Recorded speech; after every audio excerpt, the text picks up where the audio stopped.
All right, welcome everyone. I'd like to call this meeting to order for the Corporation of the Township of Puslinch, July 10th, 2024. I'll start with roll call. Councillor Bailey. Present. Councillor Hurst. Present. Councillor Goyda. Present. Councillor Spoulos. Present. So this will begin our moment of reflection.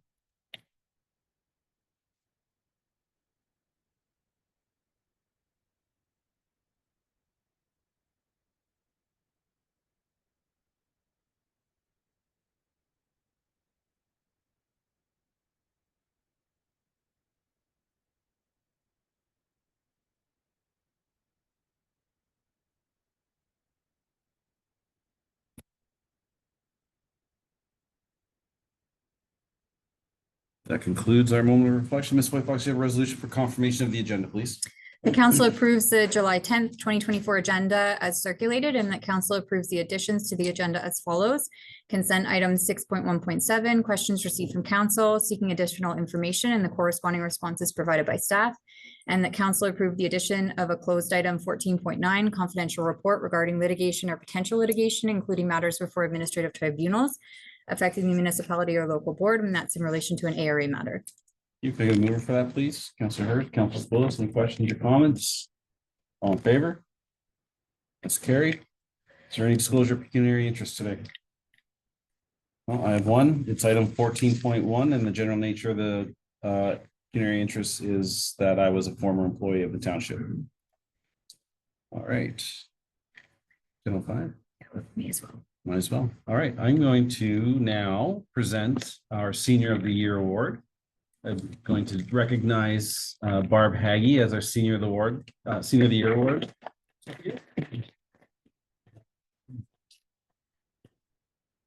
So I'll just come on up if you like. Yeah, come sit down. I'll come around eventually.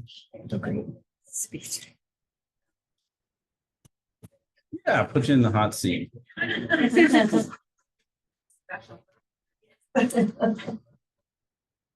Did you have some words you'd like to say first? Yes, Absolutely. thank you. I want to thank the township for this award. I'm very honored and appreciative. This privilege to volunteer in our community. I've learned a lot by volunteering, and I have met a lot of fantastic people and made friends through volunteering. I know that there are many people who do a lot in our community. A lot, probably a lot more than me. And I know there are a lot of very smart people in this community and in this room. And I want to thank them for supporting me and for being behind me. And they're like family. Thank you. When I was asked if I wanted to be nominated, I said, no, don't do that. And I said, why not? And I said, well, it's better to be humble. And she said, no, you do a lot, so I want to nominate you. So this person did nominate me. And anyway, a year later, the nomination went through. But I know I want to thank everybody here and all the township council. It means a lot to me. And yeah, I said, like, really, I hardly do anything. I know a lot of people do a lot of things, and they deserve to be recognized as well. So it's better to give than to receive. And thank you for allowing me to do the volunteer work that I can do, because in some places in the world, things don't go that way. It's things are made up for you when you can't volunteer, you can't make a difference. So thank you so much for this.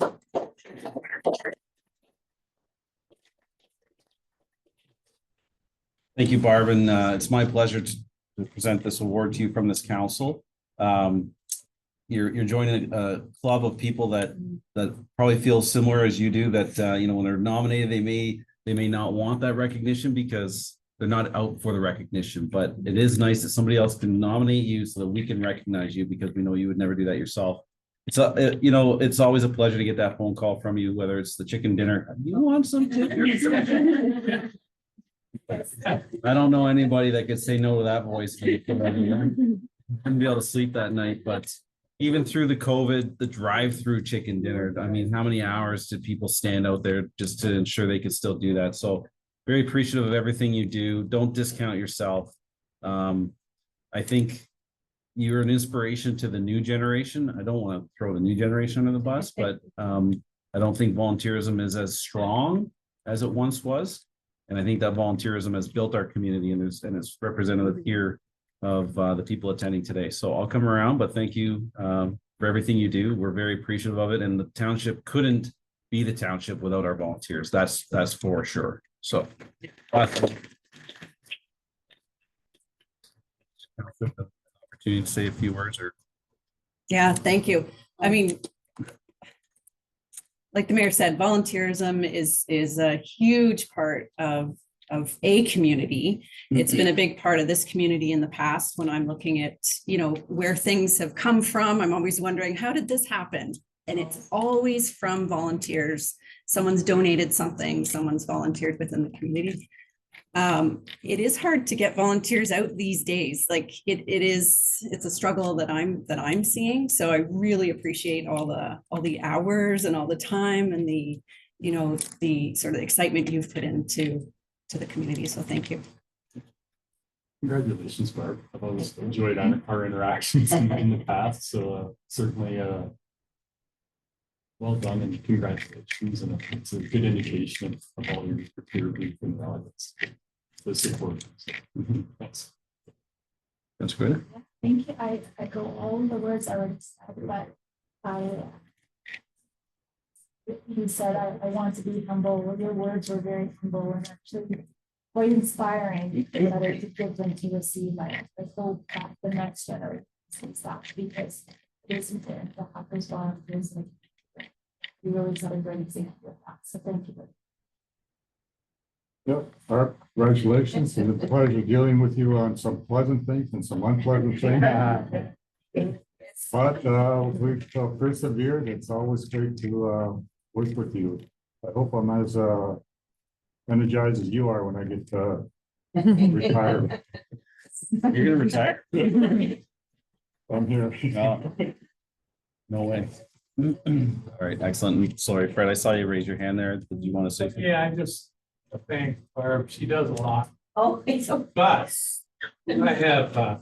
You know when you say "but" it negates everything you just said. I'm supposed to be a senior to win this award.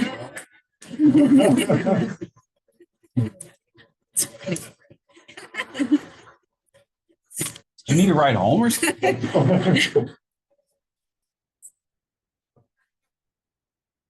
Somebody want to take a picture? yes. Obviously, I left my phone in the car. She's with me. Maybe the nominator too. You can These chairs a little bit further away. Looks like you're fighting. Oh, yeah, that's good.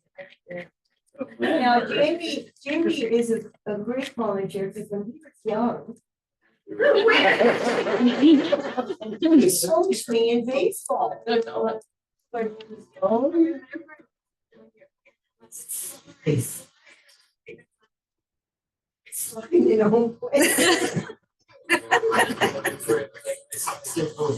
I can't help it. You're very good.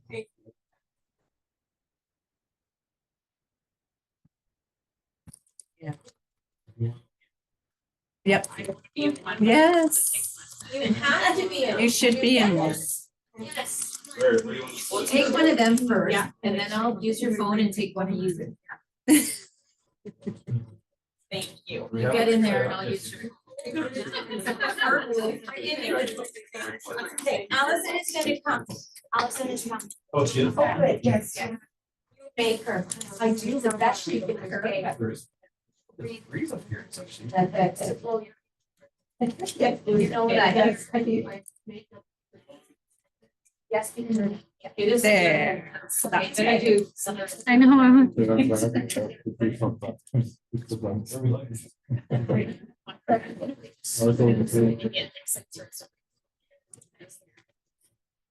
This is Allison's email. It was canceled. Oh, wait, which is not. Oh, dear me. I just, okay, here, oh, sorry, this is not. Good job. Keep that. I know, great.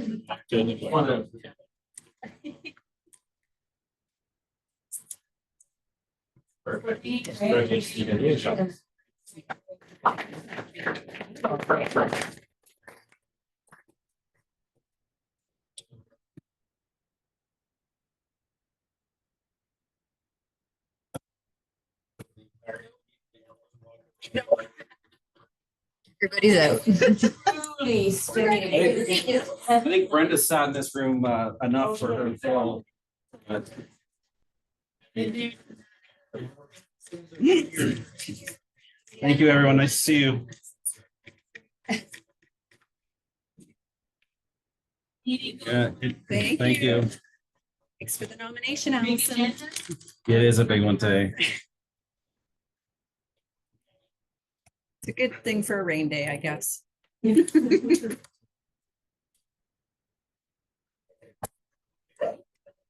give a couple minutes, not minutes, few seconds while they clear out. Yeah. All right, so our next item is the consent agenda items. Ms. White Fox. Do you want to go to the risk assessment? Oh, sure. Thank Yes, you. yes. Okay. Sorry, that's on there, 10:15. Very little bit, yes. We have Tim Beckett from Bear. Come on down, Tim. Welcome. Good morning. Good morning. Quite a treat. That's what makes Yeah. good communities what they are. is Yeah, it things like does. that. Getting a little off script here, but even we have Canada Day celebrations and it's entirely run by volunteers. And without that, then that would become a township responsibility, right? So it's important that we have volunteers in our for sure. Well, kudos to you and council for recognizing that. Yes. All right, whenever you're ready. All right, well, good morning. Get the slide up. Advancing the slide, just next slide. Yes, Okay, thank you. next slide. Sorry, let me just. The moment I'm just working with a new computer here. Well, I'll begin while we're working on the slide. So, good morning, I'm Tim Beckett, a senior technical advisor with Bear Integrated Solutions. At Bear, we've been in business for over 20 years, and we're a emergency services consulting company that specializes in municipal and industrial comprehensive emergency management and response solutions. Our team has over 450 years of combined service industry. We have offices in Kitchener and in Calgary. So next slide, please. We were very pleased to work with Chief McNeil and the fire service to complete your community risk assessment. Ontario Regulation 37818, community risk assessments requires that each municipality completes a comprehensive community risk assessment and really utilize that document and the findings of that document to help inform decisions as they relate to emergency fire protection services. Next slide. The CRA looks to identify your fire safety risks in your community. And we look to optimize the methodology of the provincial 3 lines of defense. So what does that mean? This means that it'll allow Whistler Fire to address the public education, fire prevention and code enforcement, and the emergency response needs of the community. Next slide. The process identified the risks, and then we apply an evaluation looking at the probability, which is the likelihood of an event occurring, and the consequences if an event occurs, and what are the potential impacts that they may have on the community. So it's that evaluation tool that then categorizes the risks that we've identified into a high, moderate, or low risk. Next slide. Sorry. There we go. Yeah. So under the under the community risk regulation, there are 9 mandatory profiles that a community must explore. And those profiles include geography, the geographic aspect profile of your community. What are those physical features? The building stock profile, which looks at the types, the numbers, the use, the age of buildings within your community. The critical infrastructure profile, which really looks at your facilities and services that meet the vital needs and the sustainability of your community. Demographics, what does your community comprise of? What does it look like? Community safety and response profiles really looks at the organizations and the agencies in the community that you can draw on to assist in your response. Next slide, please. The community services profile looks at community agencies that are there to assist when you have an event or can help support your services on a day-to-day basis. The hazard profile looks at the natural, human caused and technological hazards in your community. And those are really looking a lot at your HIRA under the Emergency Management Act, the Hazard Identification Risk Assessment that was already completed by the community. Your economic profile, looking at your economic sectors that are considered important to your financial stability. And the past loss and event history profile, which looks at your emergency services and the types of calls that they've been on, responded to, or are likely to happen based on trending. Next slide, please. So we went through a lengthy process with your chief and looking at a lot of different data that was provided to us.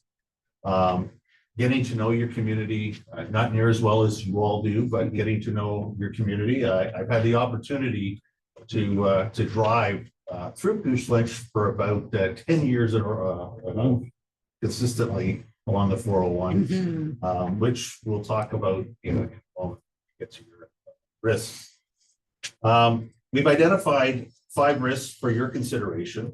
7 of them are moderate, 8 are high risks. There are 19 key findings, and these key findings really are strengths in your response, or they're trends that you should continue to monitor to see if they evolve into a risk. What our focus will be on in the presentation here today is really on those identified risks, and I just want to highlight them and go over them and then open it up for any questions or comments. The next slide, please. And I apologize for the small font on this slide. So we'll talk about the high risk first. Risk number 1, and these are in no particular order other than ranked high to moderate. The road network, Highway 401, Highway 6 contribute to your call volume. Over 30% of the fire services calls, and combined with about 80% of your labor force commuting outside of your municipality, contribute to incidents, whether it be motor vehicle incidents, heart fires, spills on the highway, and those, that is a high risk that has been identified. Again, not something that you can necessarily mitigate from a risk treatment aspect. You almost have to accept that the fact that these highways are running through there. There's some education that you can do, but predominantly it's a policing matter. Risk number 2 was the Group C occupancies. Those are residential occupancies, are 82.8% of all your occupancies in the municipality. And it is linked to Ontario provincial stats that these occupancies are the highest type that are linked to fire injuries and fatalities across the province, and it reflects so also in your 5-year trend on injuries and fatalities. Next slide, please.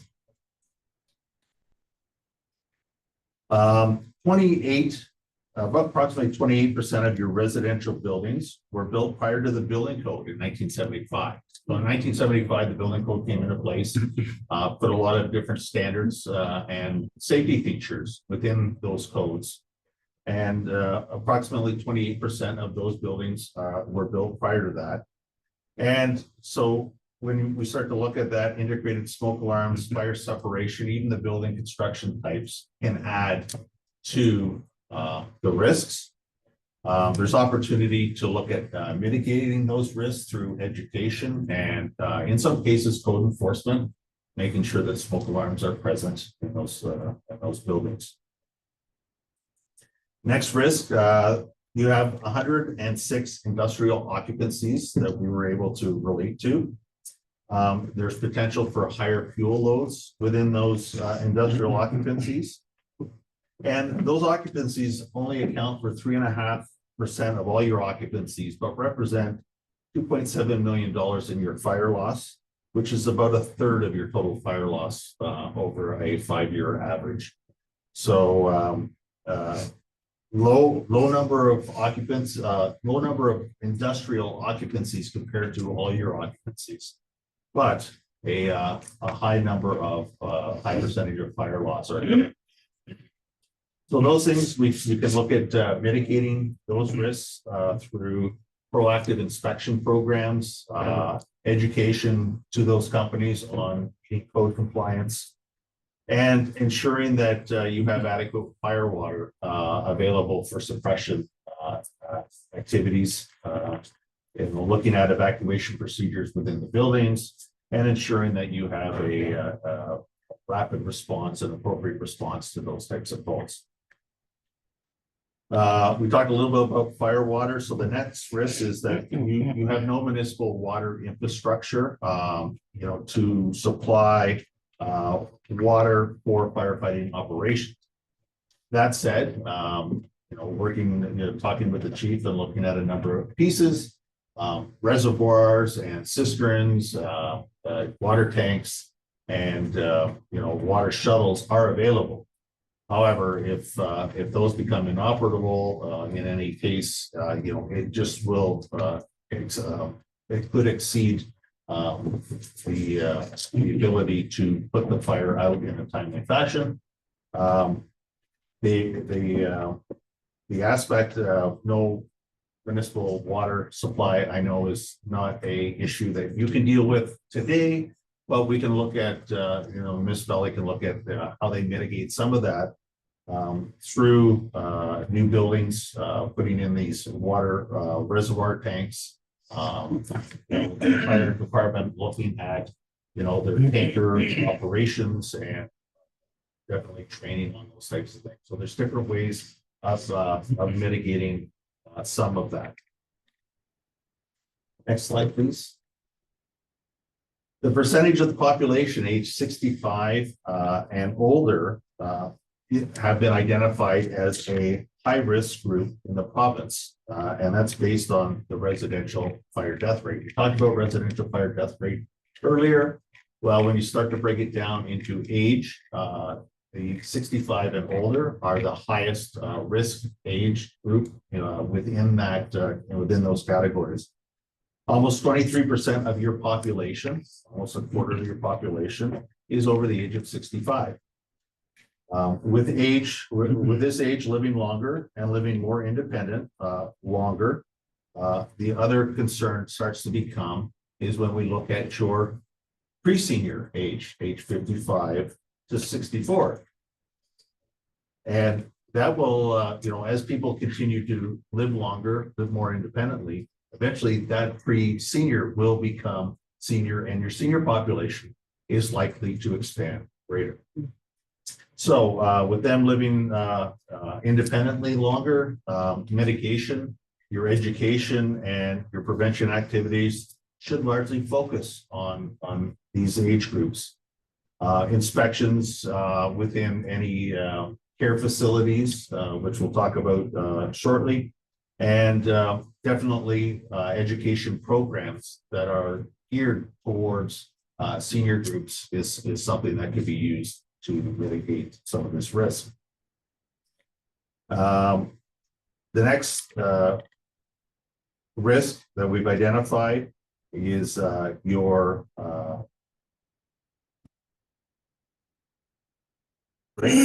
over 47 structure fires in Push Lynch happened over the course of the 5-year period that we looked at, and 70% of those occurred in residential occupancies.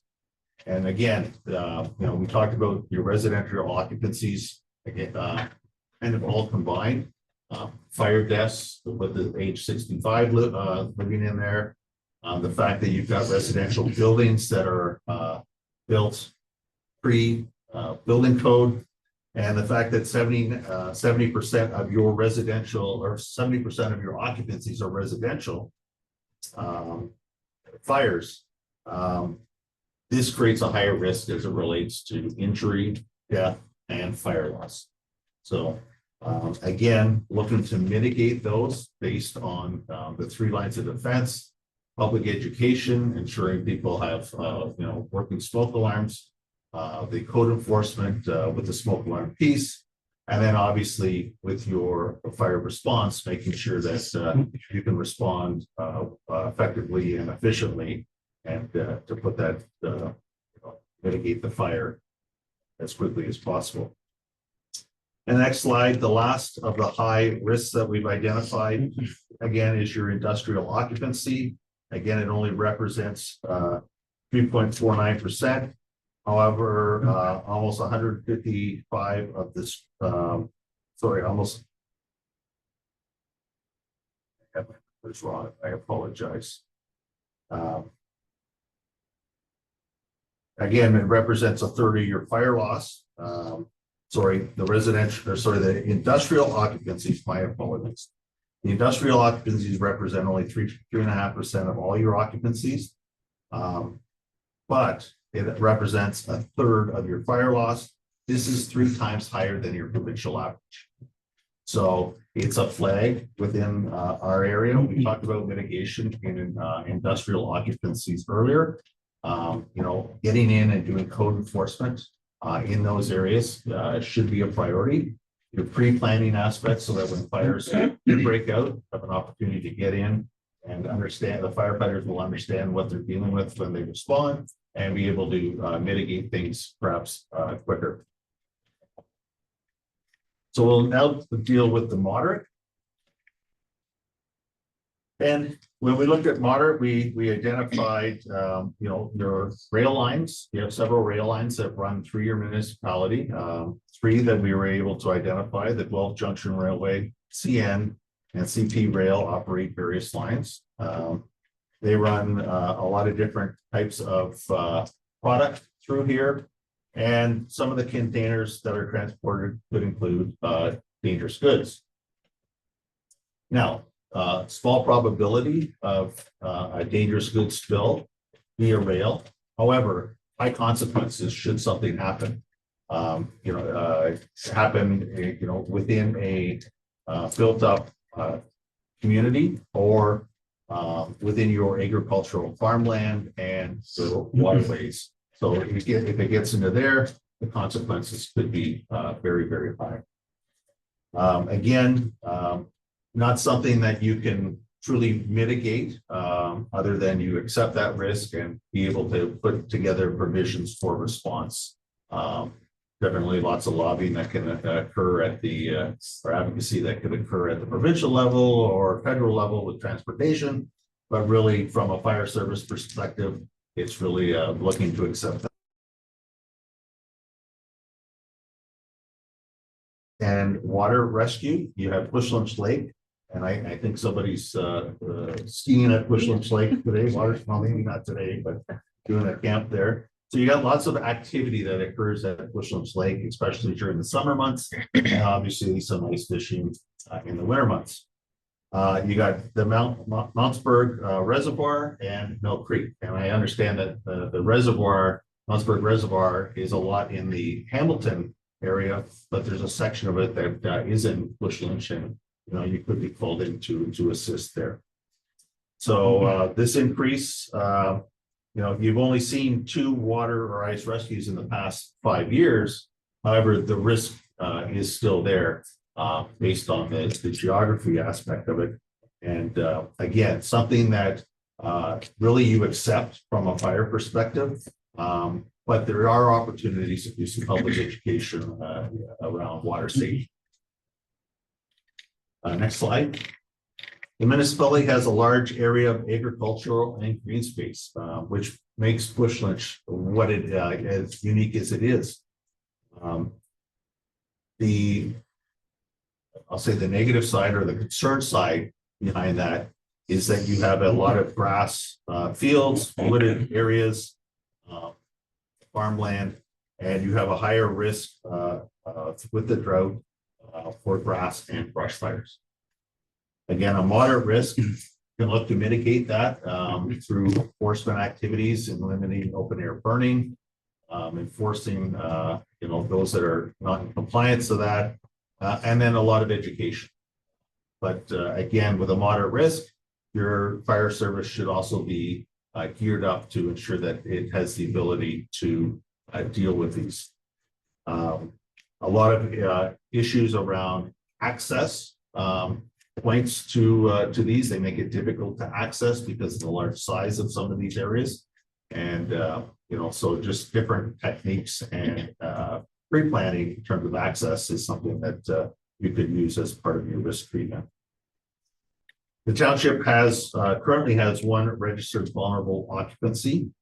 They house our vulnerable vulnerable residents, seniors, those that are in need of care. Ontario Regulation 105.13 requires that all fire departments inspect these on a regular basis and on an annual basis. There's also a lot of provisions based on that vulnerable occupancy to make sure that they are doing their drills and all that and notifying the fire department when they're doing so. These buildings are required to be sprinklered, and with that reduces some of the risk. However, if they're not sprinklered, the risk into that building and the occupants within that building are a lot higher. Something that you can mitigate through the code enforcement aspect, a lot through public education and working with that care facility. Next slide, please. Bush Lynch has 109 properties that are designated or listed under Part 4, Section 29 of the Ontario Heritage Act, and 102 under Section 27. So with those designated and listed properties, obviously heritage features of some sort within those buildings. And once they catch fire and are lost, they're not use that heritage. We've identified it as a moderate risk so that you're aware of the number that are in there. A lot of these buildings, or all these buildings, would have been built prior to the adoption of the OBC, or the Ontario Building Code, and the Ontario Fire Code. Maybe by 100 years. By 100 years, yes. Some of them may be built better. Some of them, will not have those built-in features. Looking at mitigating through public education, a little bit of code enforcement, depending on what the building's used for. Code enforcement could also be utilized as it relates to your smoke alarm requirements. 81, next risk, 81.1% of the labor force commutes outside to a different census population, meaning you've got a lot of people that exit your community mostly during the hours of 7 and 9 a.m. You have a lot more traffic probably on many of your roads. Plus, you're dealing with Kitchener traffic, Guelph traffic, all commuting through in the morning and coming back home at night. Vehicle collisions obviously are an area. Traffic congestion can be a concern, and especially for fire services as they're trying to respond to perhaps other emergencies. That traffic congestion can only hold them up. Again, it's a risk that you accept.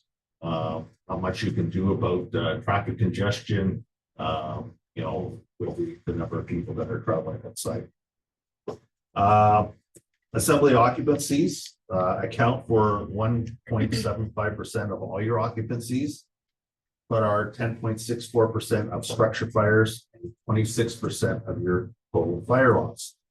So this is 3 times higher than the provincial average for the percentage of fires, and nearly 7 times higher for your fire loss on assembly occupancies. What we suggest is a mitigation piece to look at, and that mitigation again comes in the form of code enforcement, making sure that the buildings are meeting codes so that if something does happen, the building is protecting the occupants or are able, giving them time to escape. And then obviously your mitigation with respect to pre-planning and the ability, excuse me, the ability to respond. So that goes kind of quickly through the 15 identified risks. There are, as I said, there's 19 key findings within the document as well that the chief has. But I wanted to stick to the identified risk in the time that we had. In all, I would suggest that the municipality is in good shape. These risks aren't uncommon that you're going to see in other municipalities. No big surprises on our part.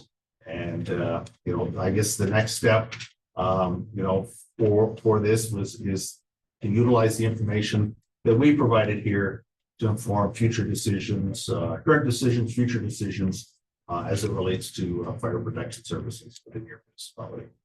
So, Mr. Mayor. Excellent. Our presentation. Thank you. All right, Councilor Bailey. Thank you. I guess just from a general perspective, you've highlighted the different risks that are here, and maybe this is a question for the chief. We know there's 9, how many in the high risk? 8. 8 in the high risk. So is there a goal to next time we do this assessment have 6 in the high risk? Are we aiming for some sort of goal to mitigate and get some of those high risks into the moderate category? Through you, Mr. Chair to Council, yeah, we're gonna review it with the entire team, so fire prevention operations, and come up with a plan to address the high risk. If we get them lowered down to a moderate, some of them we're not gonna be able to. The highway is the highway, fortunately, but there are ways to address it. Yeah, so we'll have a goal for it. I just had two questions. One, these are my notes from last meeting, so I'm trying to remember why I wrote them in here. But I'm just wondering if we can speak to the location of the fire hall, which is on a 401 ETR route. You talk about traffic congestion and everything like that, but our fire hall is actually on the route folks would take if the highway's blocked. If there's a concern, then our firefighters have a hard time getting to the fire hall. I guess wasn't something that was within the scope of our project to look at as it relates to the community risk assessment aspect. The location of the fire station, I think, when you look at where the majority of your risk is as it relates to the industrial, your 401 Highway 6, it's probably in a good area location for getting to the majority of your risk areas. That said, the actual location on a busy highway, you got to balance this. How often is Wellington here busy? Wellington 34. Yeah. How often is Wellington 34 busy versus the number of calls that you're actually responding to, and how much is it really truly impacting your response aspects? And those are all things that should be looked at as you start now to look at mitigating some of that risk. Yeah. And I would suggest that is something that would be kind of your next step in looking at things like that. Yeah, so maybe a takeaway is, if we know there's situations where the the firefighters have had an issue getting to the fire hall, it'd be good to know that, if it's once a year, maybe it's not an issue. If we know it's happening 6-7 times, then that's something. But sorry.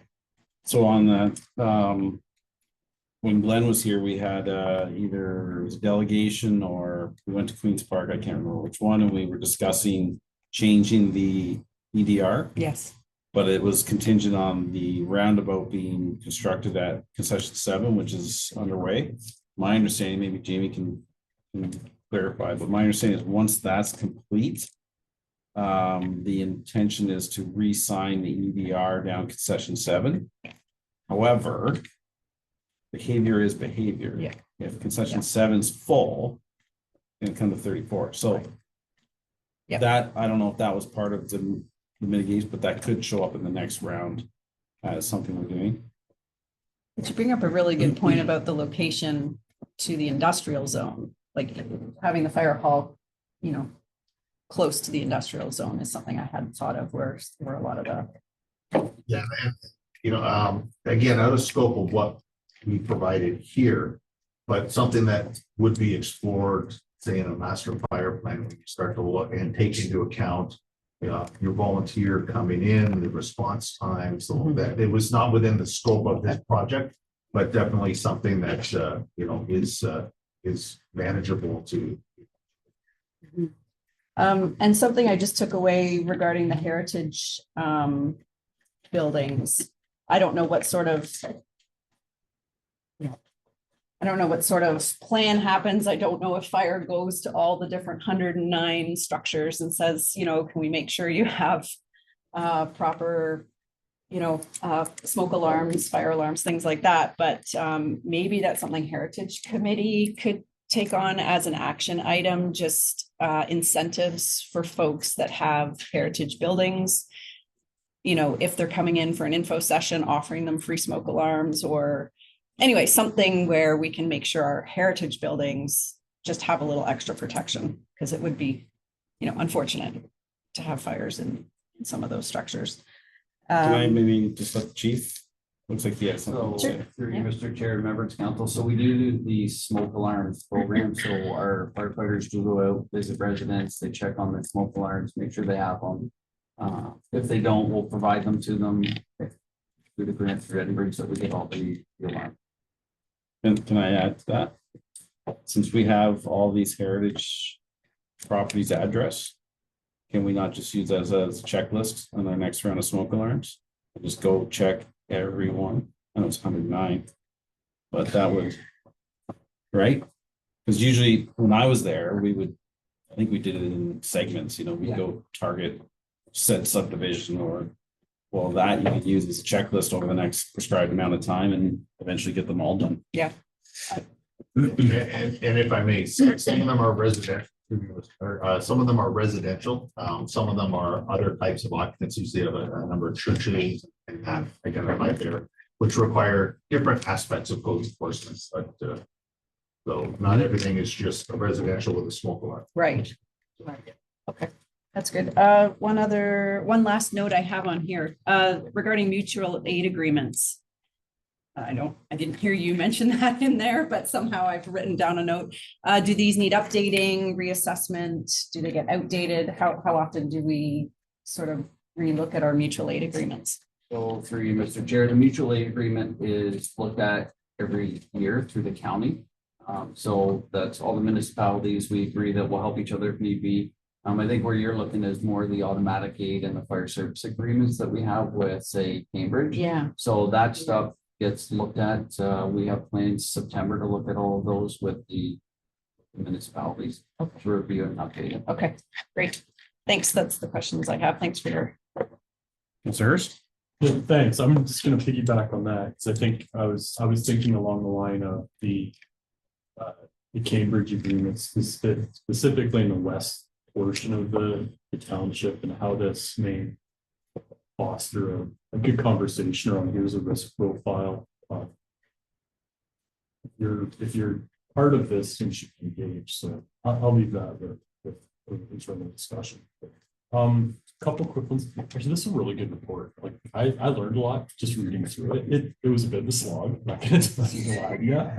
There's nothing really exciting about it. Took me 2 nights to get through, but really good. And I think, you know, the benefit is that a personal level for me, it's like I learned something from this around the risk profile. So I think that's really good. And, you know, any new employee or firefighter, like this is great. So just a couple of questions I had.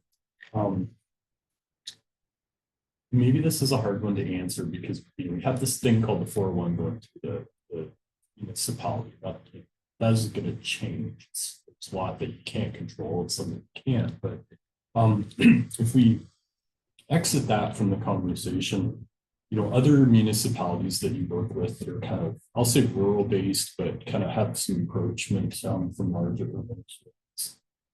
When you're doing the risk profiles, is there anything unique that you see within our township that maybe jumped out at you having do this all the time? I think the most unique thing that we found was your proximity, you know, to urban centers. You're stuck between the GTA and the, you know, kind of the Waterloo region area, very built up. But you didn't have any water. I said, can I get a map of where your hydrants are? And Chief says, we don't have any hydrants. So, you know, that was, you know, the fact of, you know, you've got some growth that's happening. You've got a large industry area on the 401 here, but not having, you know, that municipal water was really a bit unique. Probably the most unique thing we saw. Nothing else really surprised us a whole lot in terms of our findings.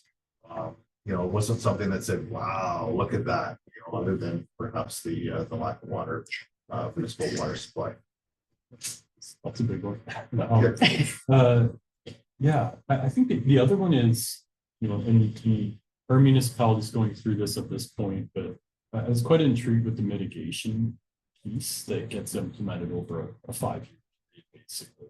Can't do it all tomorrow, but yeah, I think I looked at it. I appreciate just highlighting the high kind of those ones, but I guess I also looked at where's the low hanging for the municipality, even if it's say a moderate risk, it's easily achievable type of thing. So maybe it's more just like where my head's going and it's kind of like throwing out ideas and thoughts, but that might be something where some internal conversation around. And I totally appreciate your focus on the high because that's the kind of the high profile stuff, but also there are some small things that we can collectively as a municipality to address some more. So that's maybe just like a comment for staff. I guess the last one that I was intrigued with, and maybe this is a difficult one, but within respect to the industrial incidents, and then the kind of the linkage to the fuel, were these all fuel-based incidents, these 7 that you referenced, or were that just the risk profile of industrial facilities in general? It was identified strictly as fuel-based fires, right? But what happens is typically trending, you know, from a trend aspect, you'll see industrial, you know, type industries that will have a much higher, have potential for a much higher fuel load. And you have some areas, we identified a number within the report itself that were identified as potential high fuel load areas. So not all 106 are identified as high fuel load, but there's I can't remember the number, but there's maybe a dozen or so that have been identified as a higher fuel loads. You know, and those can be priorities for the fire department. If, you know, and I'm not speaking for the chiefs, but just kind of suggestion that they could go out and target first. You know, they can talk a little bit about low hanging fruit, where to go first or whatever. You know, hit those high fuel load areas so that at least you may not be able to mitigate a fire from happening, but if it does happen, your fire service knows exactly what they're coming to do. Well, that's helpful. I was trying to make sure I had a clear understanding of it. Were these all fuel-based fires or just, that was the flag? Okay. You know, I'll leave it here. I think, Chief, I look forward and totally understand still relatively new onboarding, but I think there's lots of really good stuff here for you just to honestly like engage within the community. It's a good, lack of a better way of saying it, excuse to go visit. So I'll leave it at that. Thank you. Really good report. Mr. Goda? Yeah, thanks. So first, one of the things that really, really was the report, your presentation, it's very informative, very helpful. I just had a couple of questions, maybe just from my own to understand. But there's a table on the report, table 5, and that's the one that lists all the different classification codes and the corresponding and the proactive measures for reducing risk. And I just wanted to ask specifically about, like, these are really great initiatives, and I'm sure maybe some of them we're doing already, I would assume, but specifically in the residential occupancies, it speaks about retrofit and compliance and inspections, and then under the business occupancies, it talks about targeted fire prevention inspections. And I'm just wondering if that's something that we're already doing. From your discussion, it sounds like we likely are, but I just wanted to know, like, how we go about doing that. Like, do you just call up a bunch of people and visit them, or do you randomly show up? Like, how does that all get orchestrated, that you do these sort of targeted inspections? For you, Mr. Chair. So our fire prevention division has a schedule of businesses that they will attend yearly. So they'll set up appointments to go in and do their fire inspections, make the recommendations. If there's buildings where code enforcement is needed, they'll put orders on those buildings. Then we'll go back to follow up. But our division is very active, especially with the industrial stuff. Weekly, they're out inspecting those buildings, so it is happening. In residences too, or not as many residents until we go into that smoke alarm program, which we were talking about, but the mayor had a great point with that, having those heritage ones, you know, we can focus on them. Or if we get a complaint, that allows the prevention division to go and follow up on those complaints as well. Can you just explain for council's indulgence how the home safe home works? So you just go to the places. Yeah, so they'll go into the homes and they will look at all the safety concerns. So if there's no smoke alarms, we'll put them up for it. We'll make recommendations. We'll even help them make sure that the thing's safe. So have contact lists, have their information on the fridge if it's a senior, people that they can call. And all of that information is actually then put into a report by our prevention, and we'll have it available for our crews if we ever have to go back out for our dispatch. So there is a lot of follow up with the community. someone voluntarily, can they call and request it? 100%. Okay, so I didn't. Before he leaves that topic, Yeah. can you also speak to, are you inspecting every resident every year? What's the goal of the inspections? Is it the entire township done in a 5-year window, a 3-year window? I don't even know that, so I think that's important. 3 to 5 years is what the goal was originally when I looked at the smoke alarm program to go in and seal the homes. We're looking at how we're going to improve that. So over the last couple of weeks, I've been meeting with prevention and we're coming up with new plans because it's at that point where they've done the entire township once already. Now it's time to start again and go back. That's really good. Mr. Mayor, if I may, I'm going to put on my ex-family hat here, fire marshal's hat, and just talk a little bit about residents. So there's many different aspects of residential. So your typical single family residential home wouldn't actually require an inspection, as per code, but you get into multi-residential units. That's where you can get in and actually conduct your inspections. right? So, I'll challenge you on that. It's now you're, by law, you're obligated to have working smoke alarms. So you're right. So there's that education, there's an enforcement aspect with it as it relates to residential smoke alarms. But in order to go in and I mean, all you would be doing is going in and looking at for a residential smoke alarm. yes, And you have to, essentially, somebody doesn't have to allow you into your home. We would hope that they would. And if they don't, then you've got to go through other legal measures to make it happen. So, there's, what's that? I said we can harass them. Well, you would hope that people would want to comply. And what we're seeing is, typically across the province, 50% of homes don't have working smoke alarms. That's where, large fire deaths across the province are a result of people not having working smoke alarms. I've been to too many calls in my career where 6, 7, 8 people have died in fires with a working smoke alarm. So when you talk about inspection and enforcement, it's just that it's a fine line to be walking when you're talking residential. So like even so this table that you referenced comes from the fire marshal's office, and it's provisions that could be utilized right across the province. So when you look at the aspect of retrofit compliance, you're talking residential high-rise buildings, things like that, things that you will see, but you're not going to see retrofit and compliance as it relates to a single family residential home. So just wanted to clear up any potential confusion. And some of the challenges when I was participating in the program is we'd be going out, 7 o'clock at night, we'd ring the door at people and you could literally see them sitting at the kitchen table eating their dinner. It wasn't always welcome.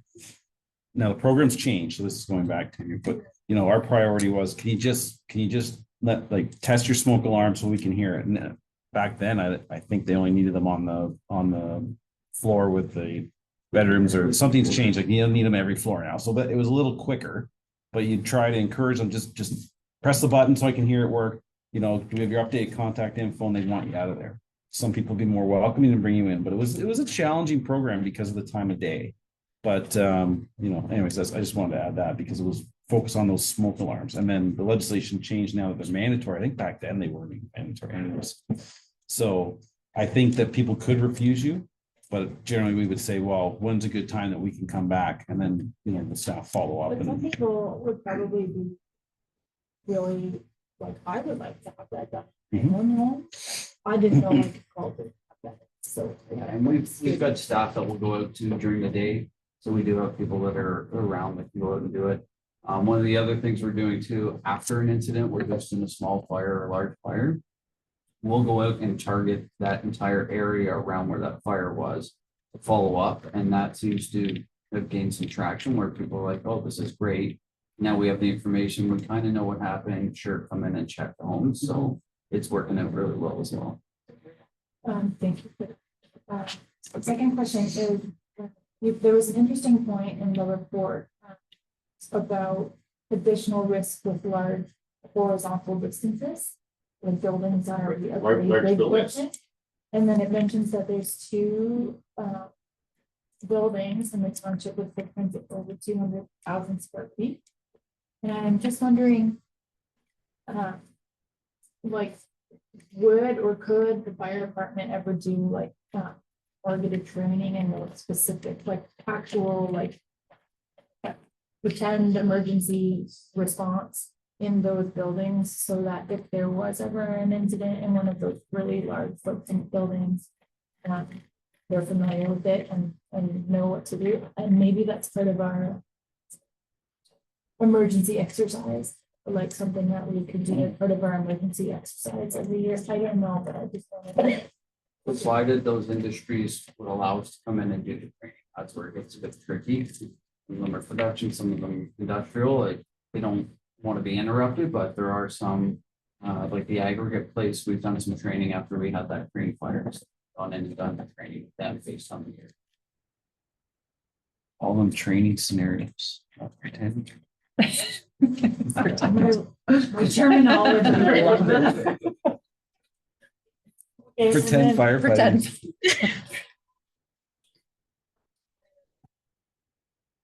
something.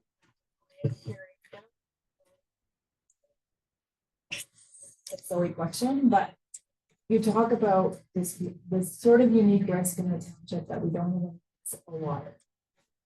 We do have lots of lakes and rivers and things like that, so if we were to have a fire that would be close to one of those bodies of water, are we permitted to do we have the equipment that we could, like, for instance, put like a pump in the lake and just extinguish fires via that water? Through you, Mr. Chair. So we, as the township, have a tanker accreditation.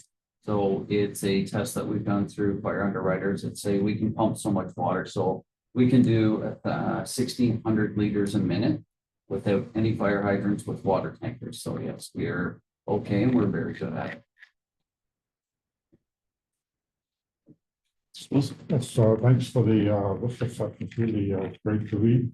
Couple of questions. I'm curious about the economic incentives you cite as possibilities for these Group C, Group F, Group A occupancies. What sort of economic incentives would you be looking at?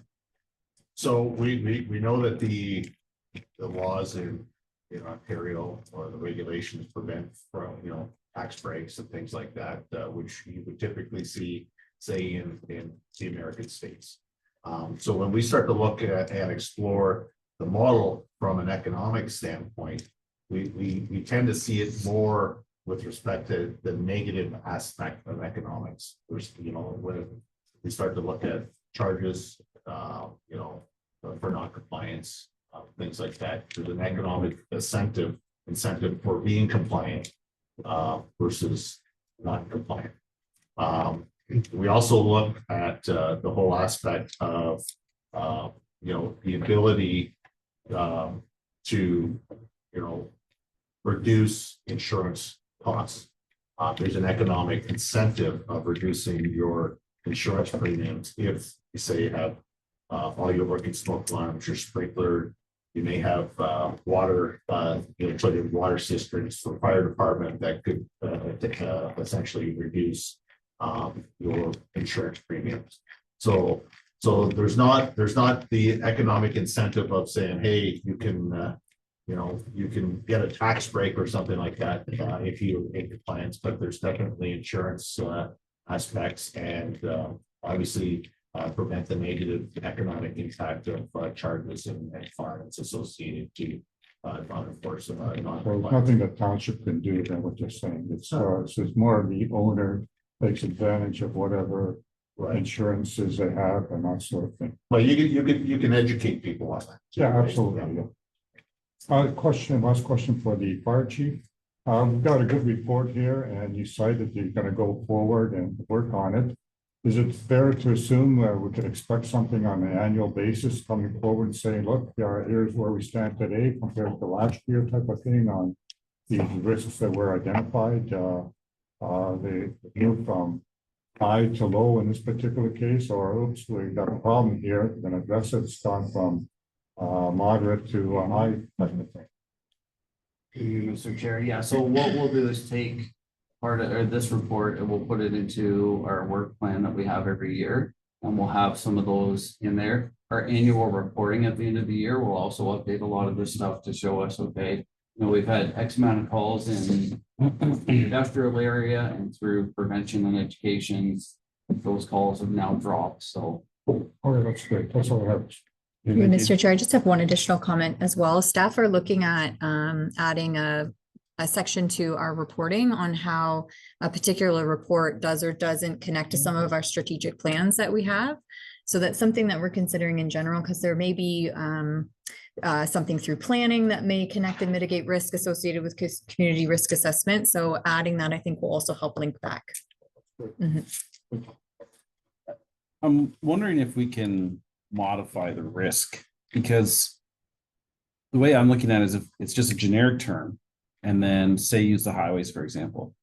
Yes, there's a high risk that something could happen, But the risk to the municipality, in my mind, would be moderate or low because we don't have responsibility for that spill. It would either be the carrier, so to blanket it all as high.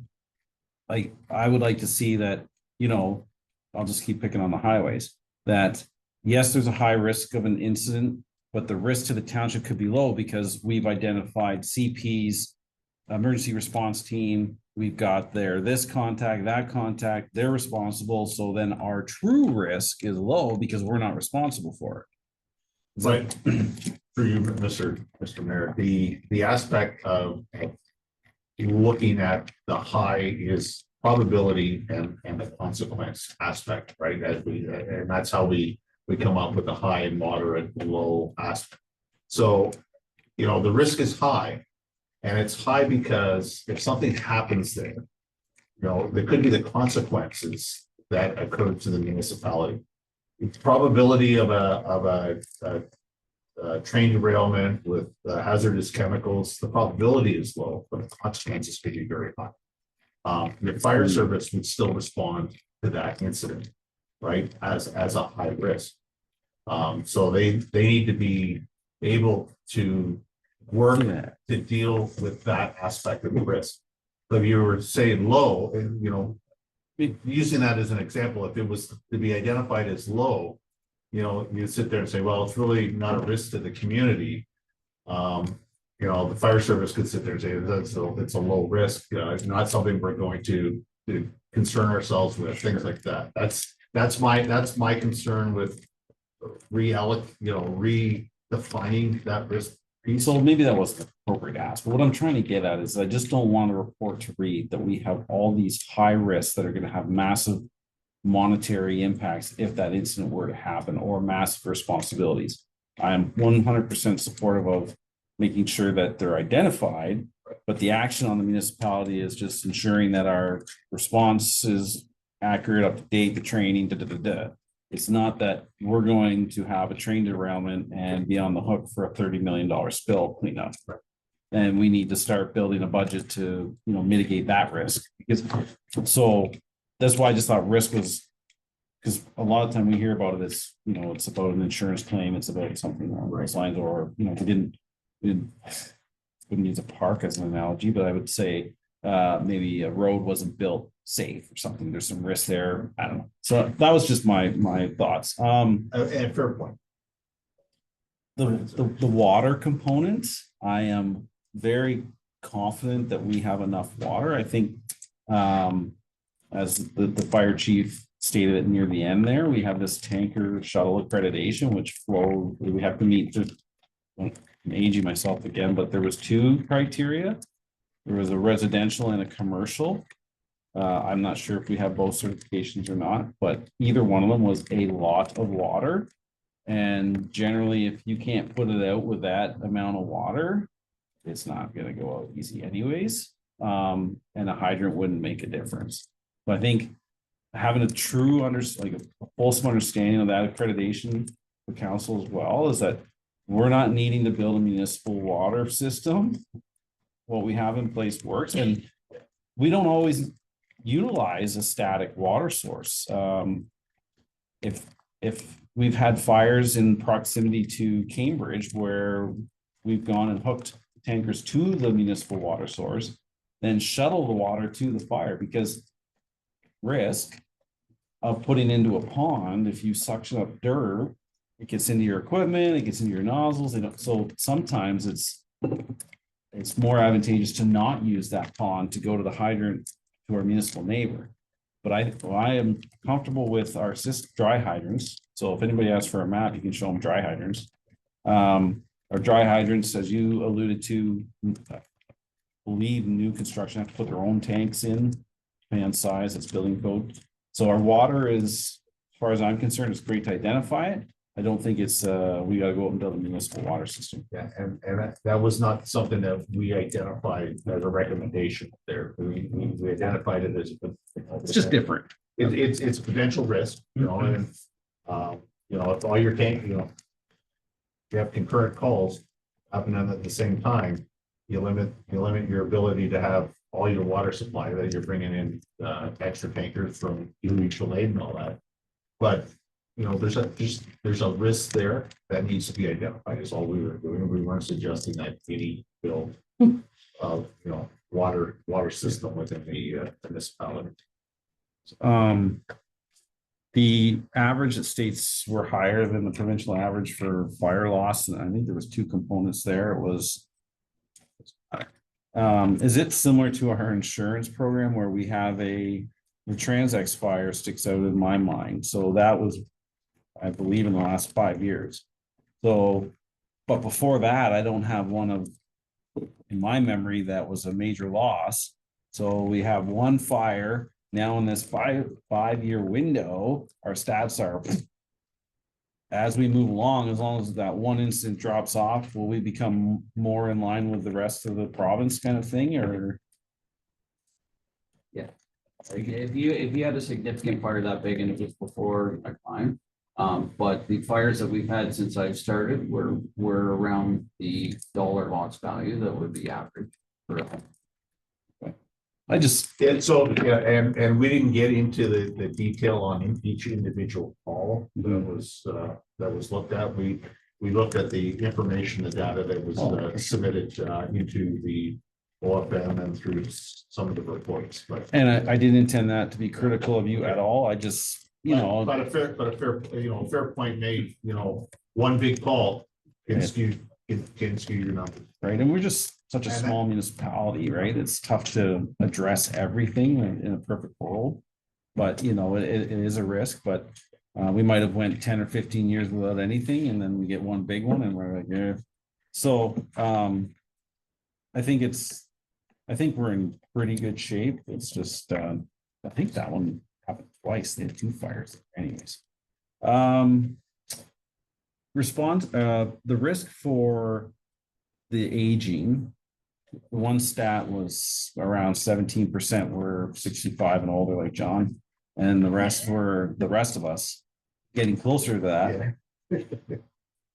But my question is, was the risk based on fires, or is there also a component of the medical response to these age groups? And then that's going to lead into my next question, because should we be looking at, and this is for staff takeaway, should we be looking at requesting an improved service from, or more availability of ambulances from service provider, which is City of Guelph, as those two age groups move up?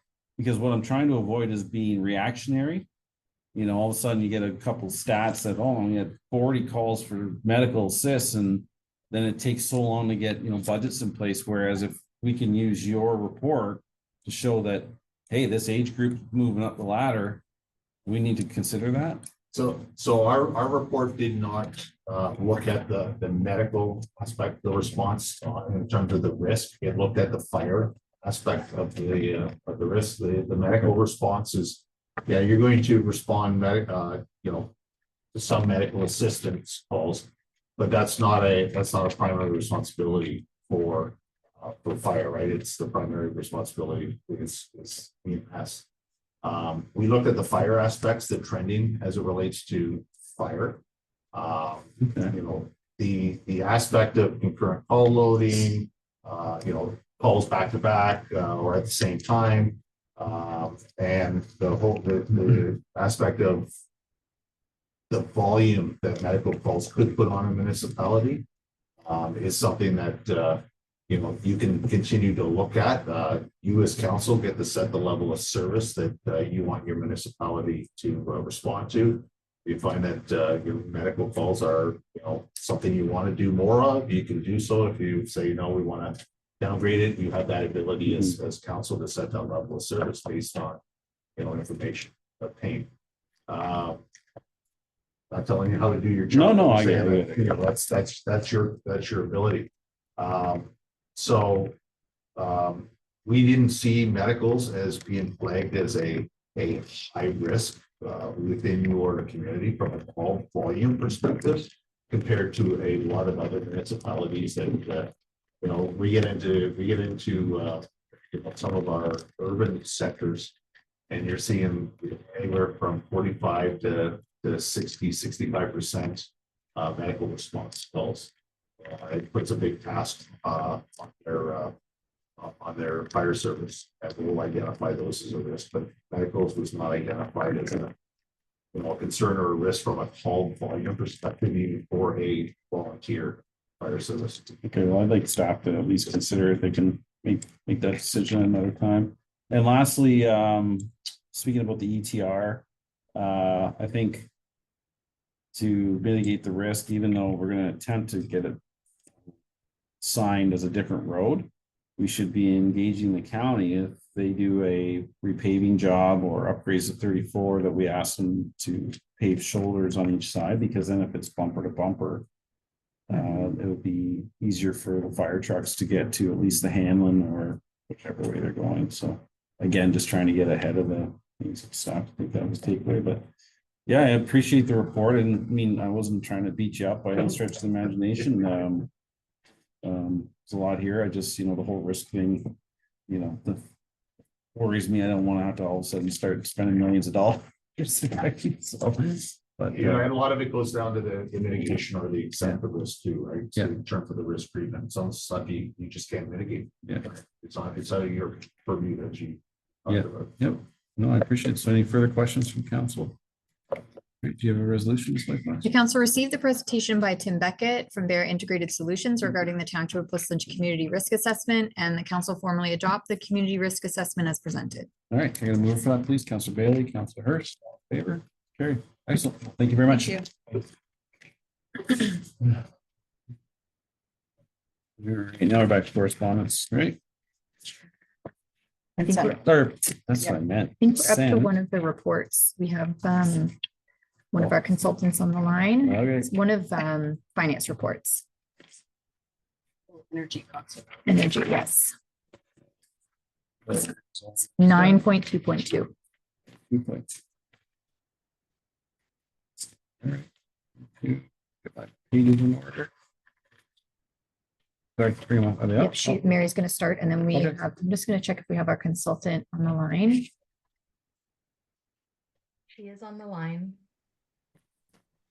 And Mary, can you just remind me of our consultant's name, just so I can select them out of the attendees? Yes, it's Andrea Dwight.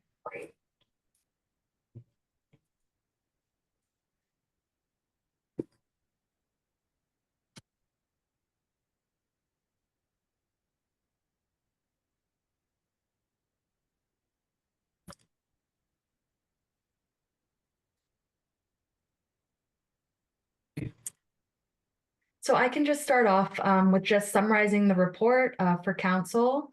And Andrea is here to answer any technical questions, as well as Mike is also here related to any technical questions that he's able to answer. And so the purpose of this report is to obtain council approval to implement the 2024 Energy Conservation and Demand Management Plan. It's a plan that's required to be updated every 5 years in accordance with the Electricity Act. And so we'd be happy to answer any of council's questions. Is there a presentation from you? Yeah, she's gonna give us a high level review on it. This is San. Are we able to get just a brief review either from yourself or from Ms. Dwight? Yes, and then maybe Andrea and Mike can just add to any of the items that I outline. So basically, the plan is included in Schedule A to the report.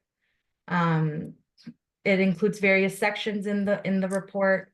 It is based on our 2019 plan, but updated with more recent information. There's a section in the report that discusses all of the various facilities that are included in the plan. And also our vision, objectives and goals, and energy conservation target.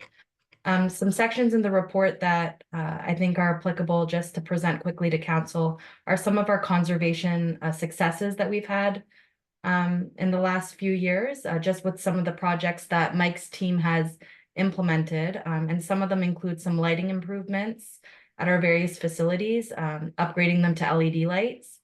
Same with our baseball diamonds and our soccer field, the senior soccer field at the PCC. Mike's team also implemented various other upgrades at our Puslinch Community Center, the accessible front door upgrades that were recently implemented, as well as the municipal complex upgrades, some new condenser units, and boiler, as well as the arena curtains around the outdoor rink. There's also an action list with all the different projects that we're recommending from 2024 to 2029. I'd be happy to answer any questions. Mike and Andrea are also here. All right. Yeah, do a resolution so we can.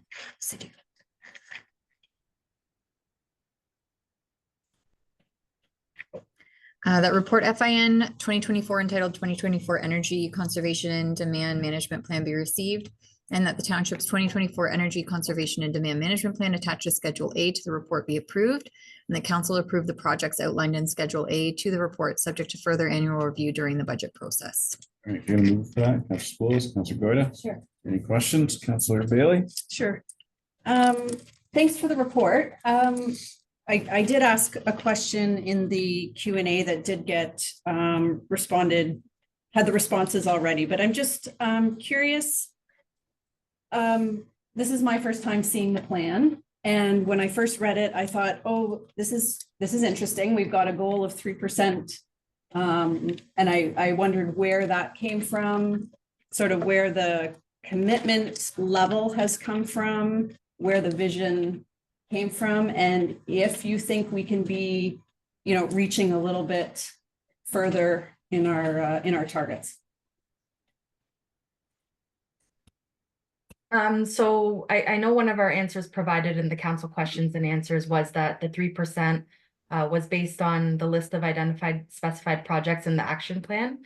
But Andrea, maybe if you can add to this. Yes, I think that the 3% is very doable, and I feel with the opportunities at hand that you would be able to exceed that target, perhaps up to 5%. And I think that where you're going to be getting your biggest lift in opportunity on energy conservation is through your energy efficient capital planning piece, which we outline in the report. And that includes creating standards around new technologies so that as you have older equipment that come to end of life, you have an opportunity to not just replace in kind, but replace with new technologies that are on the market. And why I mentioned that is that it's very hard to define how much of a lift you're going to get from that, depending on your capital planning process. But once those guidelines have been created, I believe you should be able to see a more significant lift and be able to commit to a higher improvement.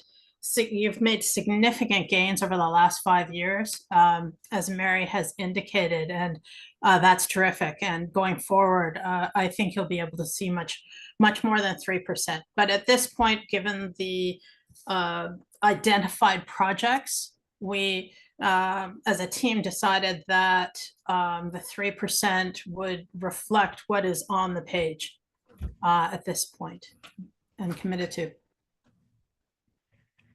Okay, thank you. So a follow-up then, you mentioned new technology that, could be a benefit down the road. So how would council be budgeting for some of that new technology? I was wondering if it's too much for finance to be able to let us know with the energy savings, what does that look like from a financial aspect? So we talk, the report shows us we're saving this many kilowatt hours with certain lighting. What does that actually mean in dollar amounts? And can we be using some of that savings of money to then be putting into future new technology, budgeting? I can maybe speak to the budgeting aspect of it. So just in addition to what Ms. Dwight has indicated, our municipal administration and operations facility renovation, I think through the detailed design associated with that component of depending on what we do at our municipal office, I think there's some opportunities there. And through that process, I think we would work with the successful consultant to just provide options for consideration in terms of energy efficiency options. We'd work with Mike and whoever the successful consultant is and determine what we can do with the budget that we have. But I guess the other question related to energy savings, and unfortunately, we've noticed that although we do conserve energy and we do have these projects where it is resulting in lower energy consumption, unfortunately, energy costs are continuing to rise. So we've been utilizing those lower consumption cost savings to mitigate the or offset the rising costs of energy. That's what our approach has been in the past. I'd like to add something if that's okay. I also see many of the new technologies can come at a higher capital outlay at the beginning. For instance, heat pumps versus regular HVAC units. However, if you look at the life cycle cost over a 15 or 20-year period, many of the new technologies are actually have lower IRRs. And so if you look at the initial cost, it is higher, but often over the life cycle of that equipment, because of energy costs and energy savings, the new technologies are the better option financially. Thanks very much. Councilor Hurst. Thanks, and maybe just piggybacking on some of the questioning that Councilor Bailey had noted. I think that around the 3%, is that a similar number that other municipalities, roughly speaking, with our size and infrastructure would be targeting? And I guess that's what I'd be looking for. Is this a realistic target? Is this a aspirational target? And maybe what I'm hearing is 3 is realistic and 5's an aspirational number. Is that my understanding that correctly? I can speak to that. Yes, I think that 3 is realistic, and we came to that based on the list of identified projects that the team felt were achievable. And I think 5 is aspirational. However, I think you could even exceed 5, depending on the cycle of replacement of older equipment that you'll see in the next 5 years, and targeting a couple of key areas that are outlined in the report. Thanks. That led me to my next question is, so I saw in the report most of the upgrades appeared to be front loaded to 2025, 26, a couple of them in 2027, as opposed to stretching them out through the 5-year plan. Is that certainly the idea of front loading these potential swap outs to achieve energy efficiencies? Am I following that right? I can speak to that one. I think the majority of them are showing as 2025 because a lot of them relate to the municipal administration operations facility renovation, which is projected to occur in 2025. So I think that's why, and some of them are showing as, I think it makes sense to do as much as we can as part of that one contract to hopefully decrease costs.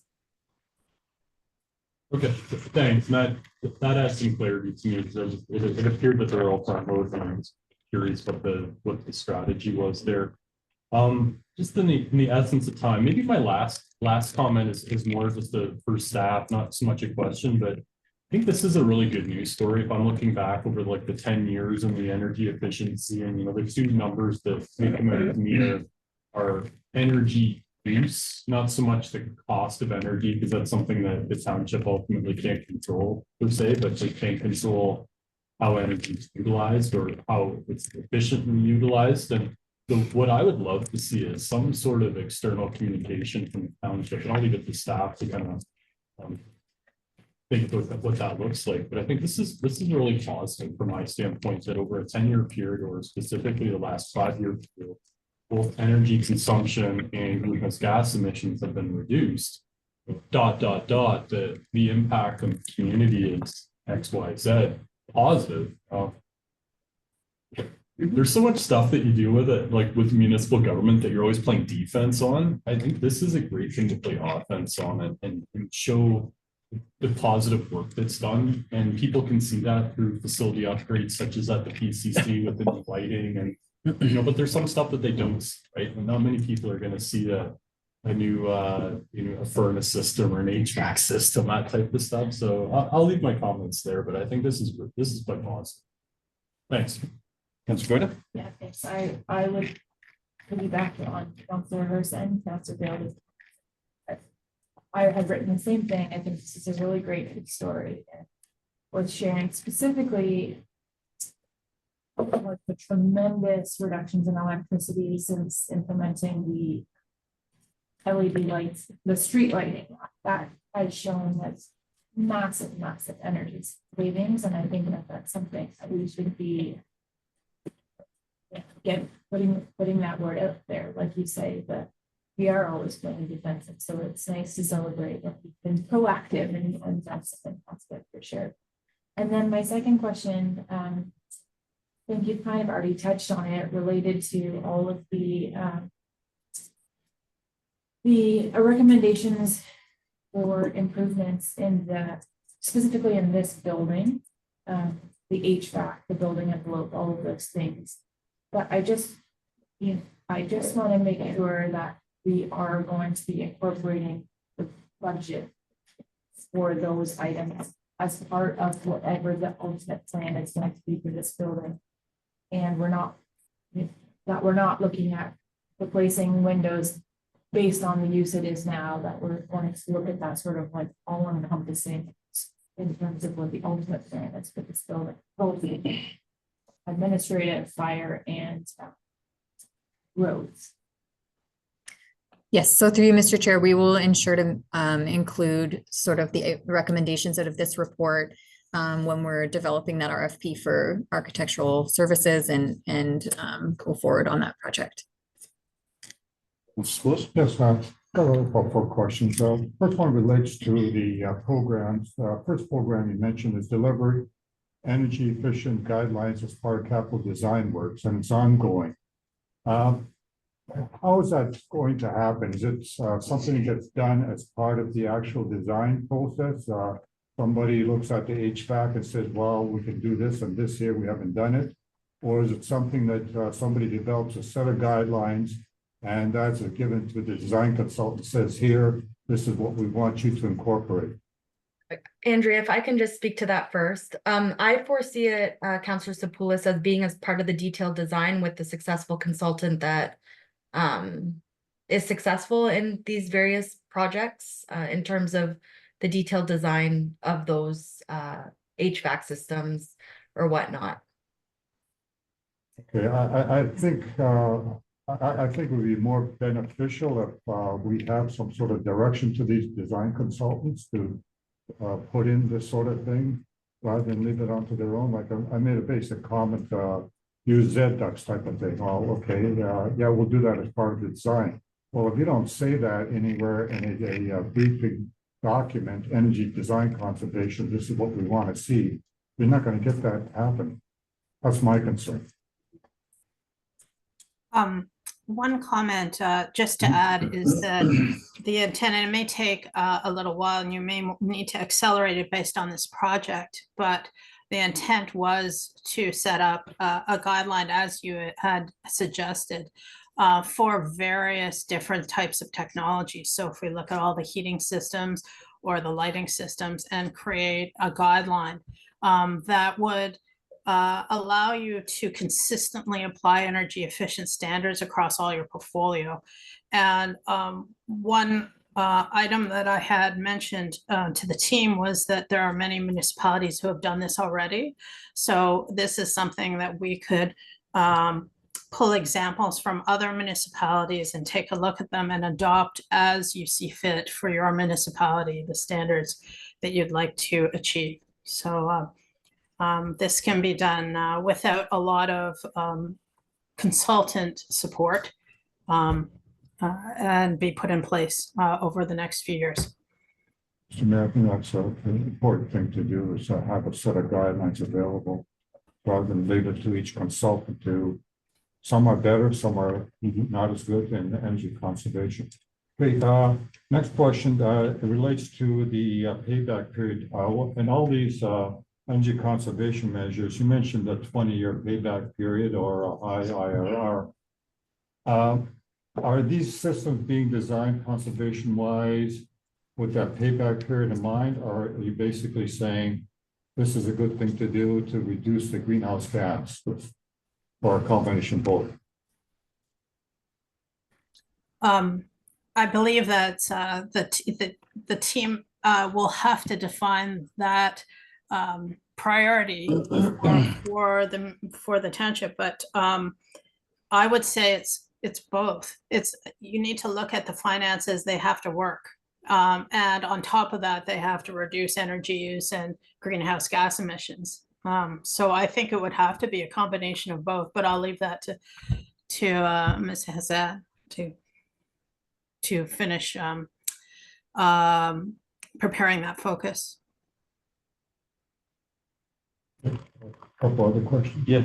Okay, are availability grants for all these energy efficient systems that we're proposing? Are there any grants available? I know the feds have something for the homeowner for heat pumps in Nova Scotia. Maybe they'll come to Ontario eventually, but hopefully we'll get something on the investor side or commercial side. That's a good question. There are actually grants available. Unfortunately, most of the LED lighting grants have disappeared, and some of the low-hanging fruit grants, unfortunately, have disappeared now.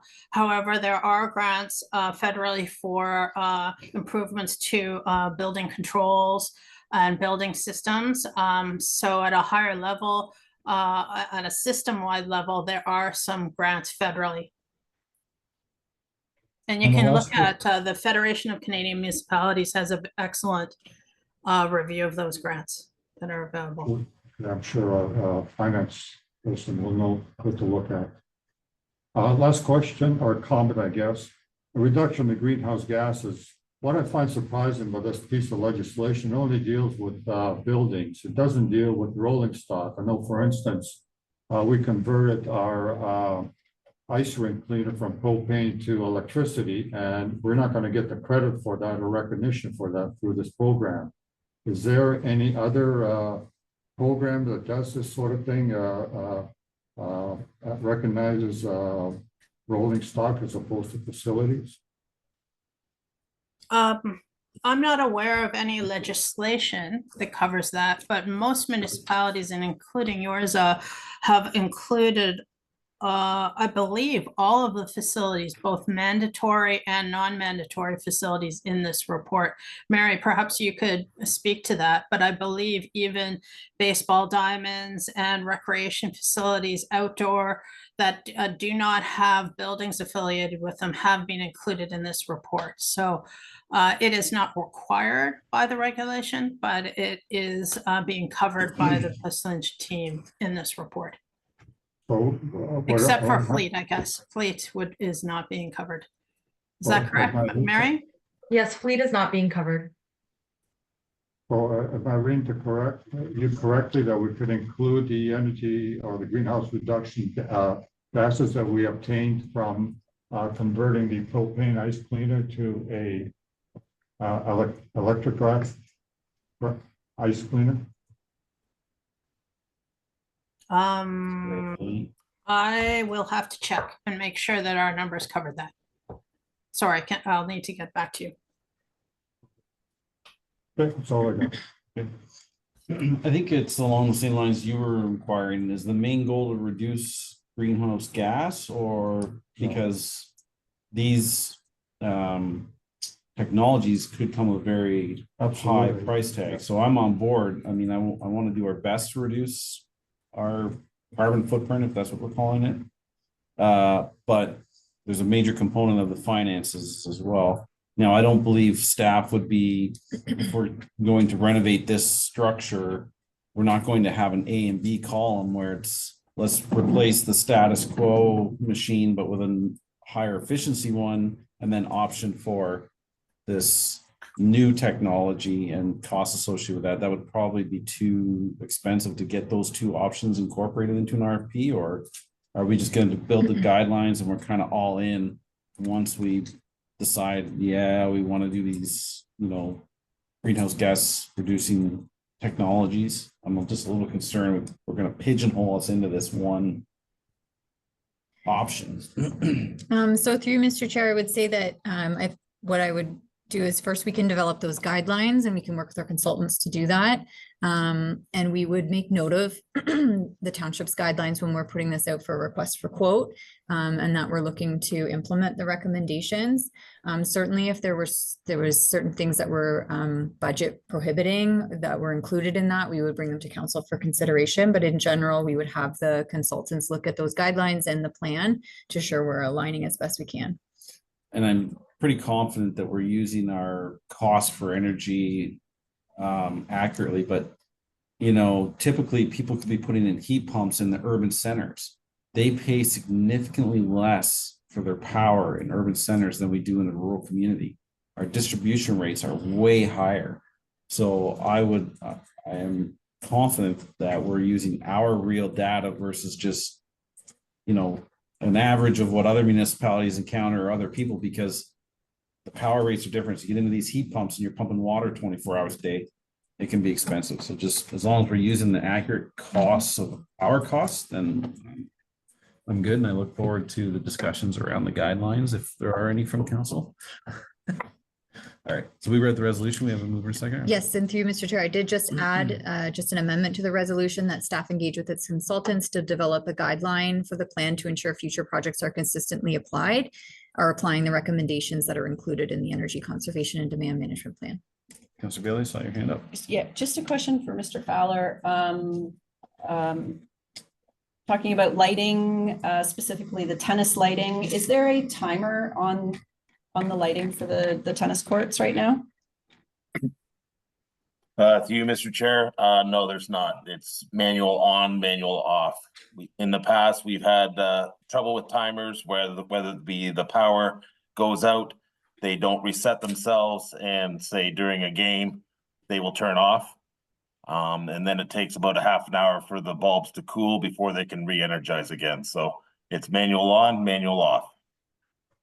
Okay, so who's turning off the tennis court lights at the end of the day? The user?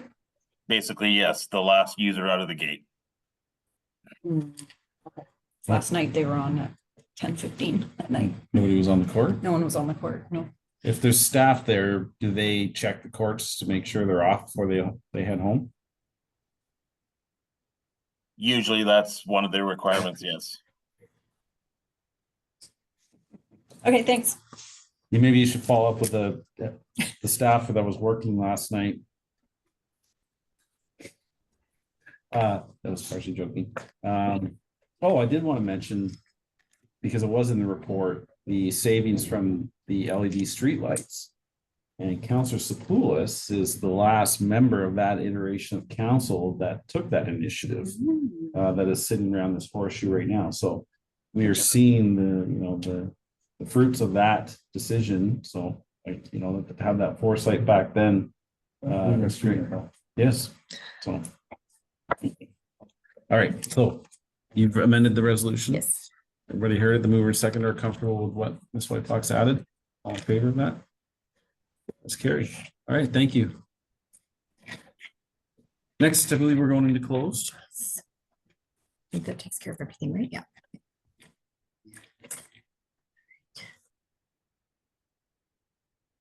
Closed for a while.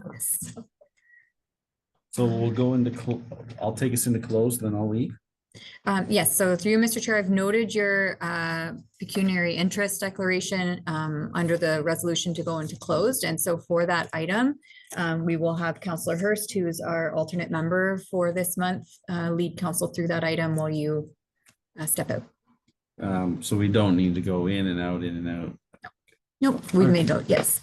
Okay, so that council shall go into closed session under section 239 of the Municipal Act for the purpose of, and there's a few here, confidential report regarding personal matters about an identifiable individual, and that's related to a human resource matter. Confidential report regarding personal matters about an identifiable individual, and that's in relation to a property tax matter. Confidential report regarding a position plan, procedure, criteria, or instruction to be applied to any negotiations carried on behalf of the municipality or local board. That's in relation to a procurement matter. Confidential report regarding litigation or potential litigation, including matters before administrative tribunals affecting the municipality or local board in relation to a bylaw enforcement matter. Confidential report regarding advice that is subject to solicitor-client privilege, including communications necessary for that purpose. Human resource policies.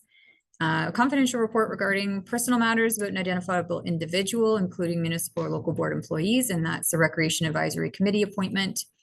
Confidential report regarding personal matters about an identifiable individual in relation to a Youth Advisory Committee appointment. We have a number of confidential minutes from previous closed meetings being reviewed. Confidential report regarding personal matters about an identifiable individual, again, a human resource matter. And finally, the confidential report regarding litigation or potential litigation, including matters before administrative tribunals, and this is in relation to an ARA matter. All right. That was a mouthful. Wowzers. All right, okay, move for that, please. Councilor Schoolis, Councilor. I can't vote on the whole package because I have a preliminary, no? We're not making any decisions. We're just on any of these matters. We're simply just voting to go into the closed session. Just make sure I'm not up here. Okay, so all in favor for going to close for now? Carried. And I will vacate and come get me when you're on 14.2. Yes, yes.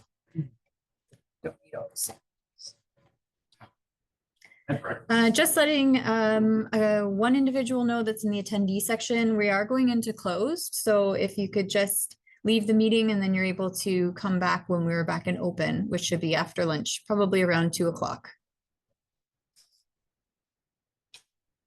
Thank you. Sure. All right, welcome back. Ms. White Fox, you have some resolutions coming out of the close, please. That council moves into open session at 3:56 p.m. You move for that, please. Councilor Bailey, Councilor Hurst, all in favor? It's carried. Next. Okay. The council receives the confidential items 14.1 through 14.10, and that council give 3 readings to bylaw 2024-049. Time out. 14.1. I have a conflict on 14. So all of them except 14. Gotcha. Actually, yes, great point. That council receives the confidential items 14.2 through 14.10. And the council give 3 readings to bylaw 2024-049, being a bylaw to appoint Jasmine Coburn to the Youth Advisory Committee for the remainder of the 2022 to 2026 term, and that staff proceed as directed. Please, Councilor Schoolis, Councilor Goida, all in favor? Carried. And I'm going to pass the gavel over to Councilor Hurst for the remainder of the closed session. And the council receive the confidential item 14.1. Councilor Bailey, seconder, Councilor Schoolis, all in support. Carried. Thank you, sir. All right, next item is Great. 9.4.1. Yes, we have our plenary may want to introduce himself, but he's here as well to discuss the report. Welcome. So you quickly introduction and then we'll hear your report. Yeah, so I'll jump right into it, I guess. So good afternoon, Mayor Sealy and Council. My name is Max Fedishak. I'm a planner with NPG Planning Solutions. I'm here to present the planning recommendation report for the proposed zoning bylaw amendment application for the property municipally known as 6706 Gore Road. So the subject lands are located at the south end of the township of Puslinch, just north of the municipal boundary with the township of North Dumfries. Subject lands are approximately 7.8 hectares in size and irregular in shape, with approximately 307 meters of frontage along Gore Road and a depth of 229. Subject lands contain a single detached dwelling, a large rectangular metal front building located just north of the single detached dwelling, and 4 sheds. The subject lands are immediately adjacent to the Canadian Pacific Railway line along the north property boundary, and its surrounding land uses consist primarily of residential and agricultural uses. So the purpose of the application for zoning bylaw amendment is to amend the Township of Puslinch comprehensive zoning bylaw to permit the establishment of a dog kennel and dog breeding operation. The application proposes relief from the general provisions to allow the dog kennel and dog breeding operation to be located 97 meters from any existing residential dwelling or commercial or institutional building on any other lot, whereas section 4.13 of the Puslinch zoning bylaw requires a separation distance of 125 meters. The application proposes to repurpose existing buildings on the subject lands to accommodate the use with site-specific restrictions to ensure that the dog kennel and dog breeding operation are located within the accessory structures of a total area of 486.6 square meters, and that the size of dog runs be limited to a maximum area of 1,402 square meters.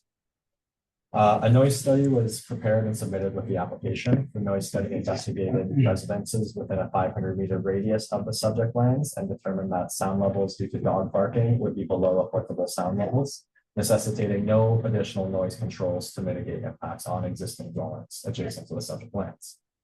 The noise study further considered the vacant lot zone as agricultural, located on the south side of Bourne Road in the township of North Dumfries, as its zone currently permits a residential dwelling, which is a noise-sensitive land use. The environmental noise study indicated that the sound level excesses are predicted within areas of the northeast portion of this vacant lot. The noise study provided the following recommendation. Should a residential dwelling be proposed or constructed within the area shown in figure 5 within the vacant lot to the south, this study should be reviewed and revised. Administrative and physical mitigation measures are available to meet applicable limits, but should be designed based on actual dwelling location, grading, and measurements of dog barking at the dog kennel facility. So as a residential dwelling is permitted on the lands to the south, there are no land use planning mechanisms to require noise mitigation retroactively to the development of such a dwelling on the lands.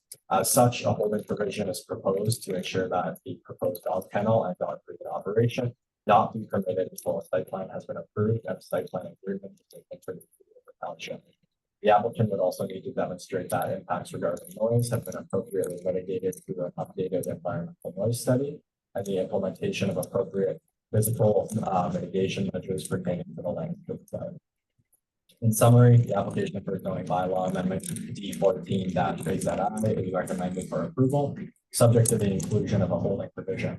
The holding provision would not permit the use of a dog kennel and dog breeding operation until a site plan approval has been granted and appropriate noise mitigation measures have been put in place to mitigate impacts on concession 10, part 7, part lot 7 in the township of North Dumfries.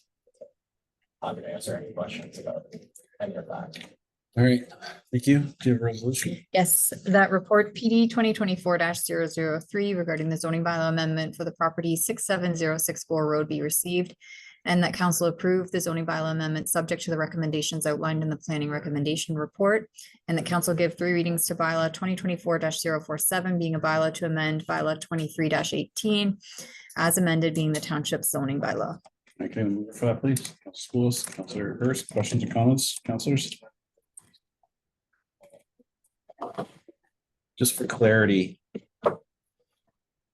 are we only making them do another noise study if the house gets developed across the street, or they're gonna have to do another noise study to present or provide mitigation options, even though that vacant lot is not being developed currently?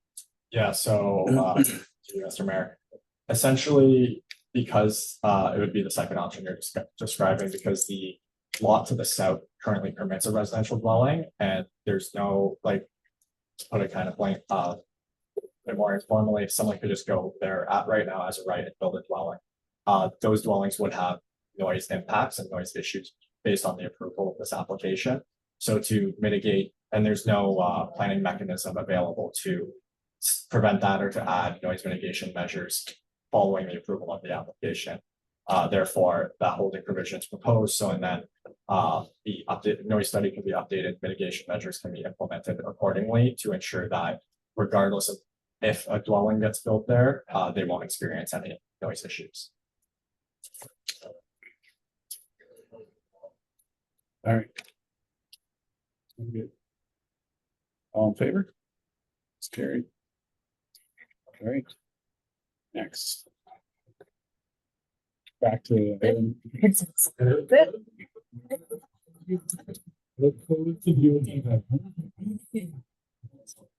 think I like that. Yeah. So.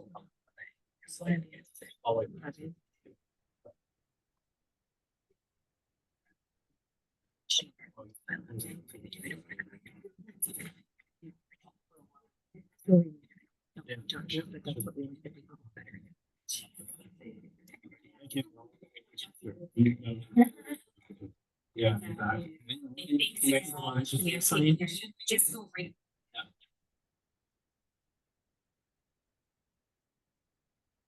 Thanks. Thank you.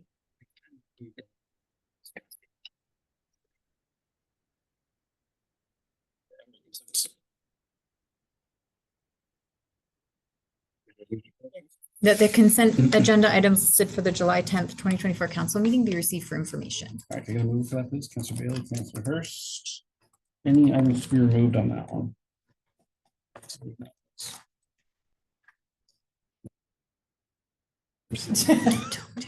Don't do it. Just out of Just pure. kidding. I think it was the Jaeger. Still has one. What do you got, Councilor Hurst?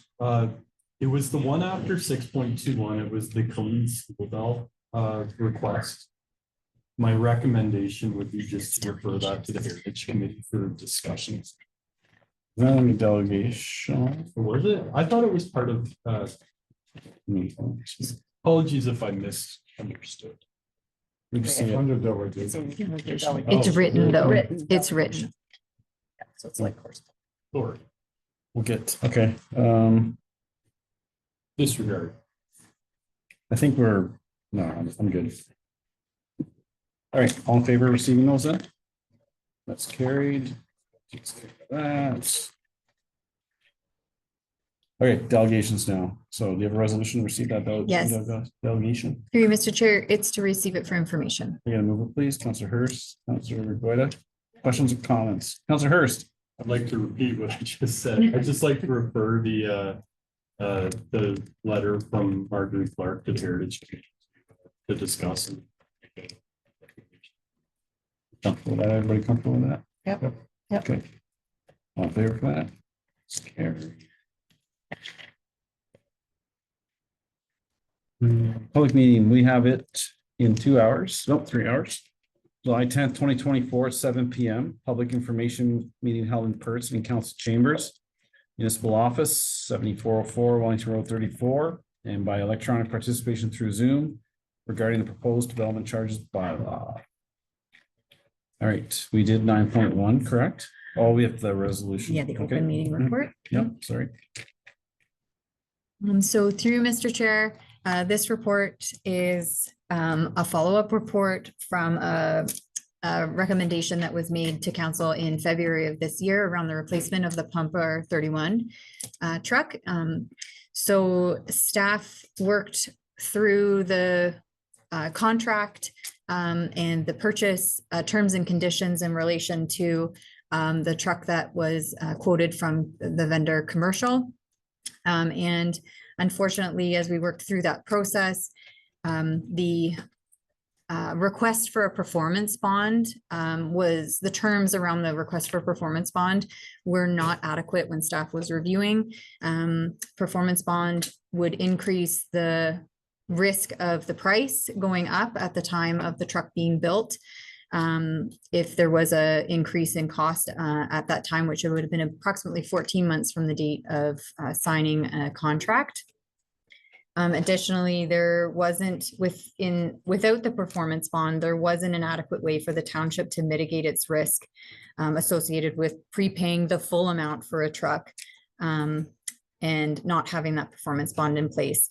And so ultimately the option didn't become financially feasible, given that with the performance bond, the truck now became over budget in terms of cost, without any real way to mitigate the risk should we had decided to go with the full prepayment option.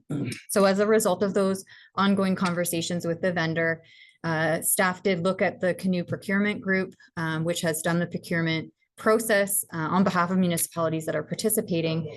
And there is the option for the City View vehicle that would be through the Canoe Group, and the cost is within council's budget. It's actually a significant decrease in cost of approximately $200,000, which puts it in budget. And staff are recommending that we do a prepayment of this truck. There is a flexible amount that we can choose. And at this time, after some further review, staff are looking at a 10% deposit on the truck, that will help us mitigate our risk in lieu of a performance bond. There's also going to be a fulsome contract document that's going to be drafted, that's going to be in place with the vendor to ensure the truck that we're asking for is the truck that we're going to get at the end of the day, and the township can mitigate its risk. And I'm happy to answer any questions for council. All right, can I get a move? Are you gonna read that resolution or? I can. That report FIR 2024-004 entitled Purchase of a Replacement of Pump Truck 31 be received, and that council authorized the replacement of Pump 31 truck through the Cooperative Purchasing Program through the Local Authority Services, LAS, Canoe Procurement Group of Canada for a City View specialty vehicle, Rosenbauer American Stock Pumper Truck as outlined in report FIR 2024-004. And that council authorized the prepayment of 10% for the replacement of the Pump 31 truck, and that council directs staff to develop a contract document for this purchase to the satisfaction of staff. Move for that, please. Councilor Goyda, Councilor Spillis, questions or comments for the CAO? All in favor? Great. All right. That's what, spend $1 million in 30 something odd seconds. And we will talk about $5 items for 2 hours. Sure. That's how this job works. All right, good job on that. Sorry, because I babbled. I got 9.2.3. Is Mrs. Sand back? Yep. First quarter financial report, I believe, is where we're at. Do we need the community? Oh, building sorry. fund? Yeah, think. sorry, 9.2.1. Right person, wrong report. Where you go, Ms. Hassan? So this is a new agreement that is being proposed with the Association of Municipalities of Ontario for Canada Community Building Fund funding that we receive on an annual basis. This agreement is being renewed every 10 years, and so now's the time to renew the agreement. Any questions from council, I'd be happy to answer them. You can read the resolution. That report FIN 2024-015 entitled Canada Community Building Fund Execution of Municipal Funding Agreement be received, and the council give 3 readings to bylaw number 2024-044 being a bylaw authorizing the entering into a municipal funding agreement with the Association of Municipalities of Ontario in order to participate in the Canada Community Building Fund. Gonna move for that, Councillor Hurst, Councillor Bailey. Any questions for Ms. Hassan? Favor? It's carried. All right. Now we're on to 9.2.3, Ms. Hassan. So this is just a quarterly report that that township staff provide in consultation with our department heads. It's our first quarter financial report with some schedules within the report. I'd be happy to answer any of council's questions. All right, can I get you to read the resolution? Yeah, please? so it's to receive for information. All right, mover please, Councillor Bailey, Councillor Goyda. Any questions or comments? No, all in favor? Carried. All right, 9.3.1. This Justine.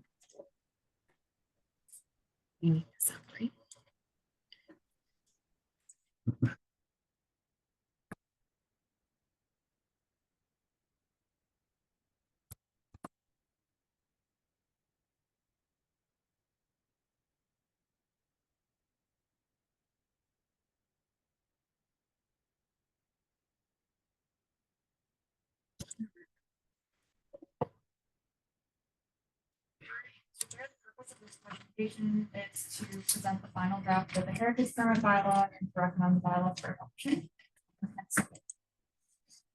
So council provided feedback at the last meeting that the Heritage Advisory Committee be provided with notice when heritage permit waivers are issued, and so staff have incorporated this into the bylaw as presented on the screen.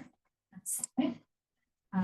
Council also provided feedback that the municipal clerk be provided delegated authority to deem applications complete and request additional information for heritage alteration permits, and this has also been incorporated as council's directed. Next slide. And then council also provided feedback with respect to the creation of a heritage permit application guide to accompany the bylaw. So staff are in the final stages of developing this guide and expect to launch it within the next following this bylaw. Is there any questions? All right, yeah, the resolution is nice. Yes. Sorry.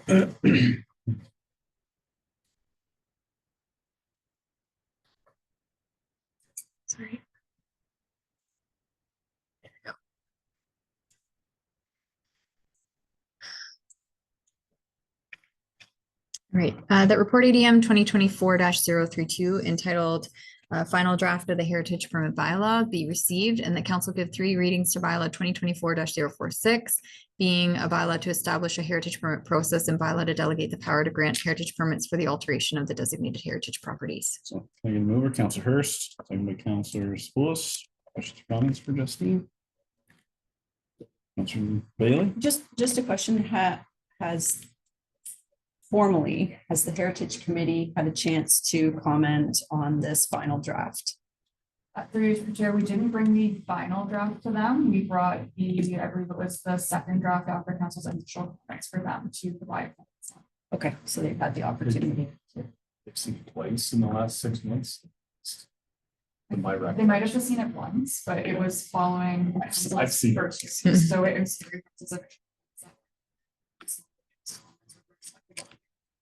Okay, They didn't have any. okay, great. Thanks. Just it's one tiny little refinement, what I just wanted to suggest is under the heritage permit waivers, the very last section, section C, number 3.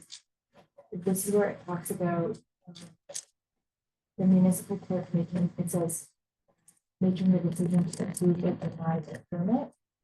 I guess. Maybe I could. This section right here, it says the municipal clerk shall make the decision to approve or deny the permit. But because it's under the waivers section, there's actually no permit. So I think the word permit should be changed to apply or that's to approve or deny the waiver of the permit. Sure, we can, just because it's a bit confusing, and then it says it again. If the municipal clerk denies the permit, it will be automatically referred to the Heritage Advisory. But I think it should say denies the waiver of the permit, just to make it more clear. But other than that. So through Mr. Chair, we can approve this as revised, and then staff will make that update before it gets executed or posted. From what we've heard, I'm supportive of that. That's good. Yeah, good catch. Otherwise, excellent. Any further? Okay, all in favor? Good job, Justine. All right. 9.3.2. Is this again?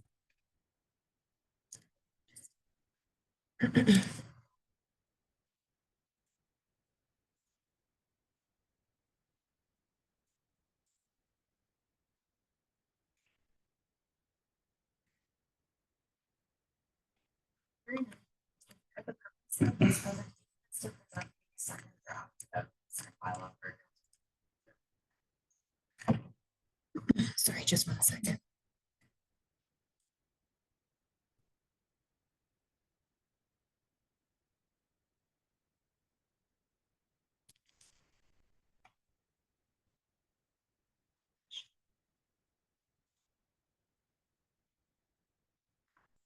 So council sought clarification with respect to the definition for projecting sign.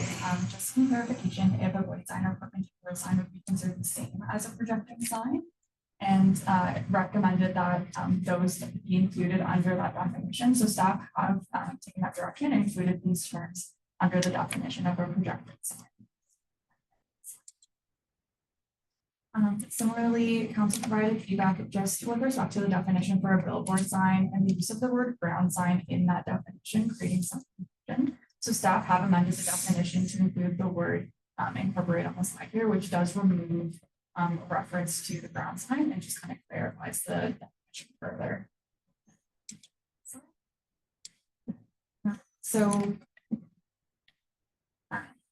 council provided some feedback with respect to delegated authority, just seeking some clarification with respect to section 431G around the delegated authority for authorizing the ability to hire agents and contractors.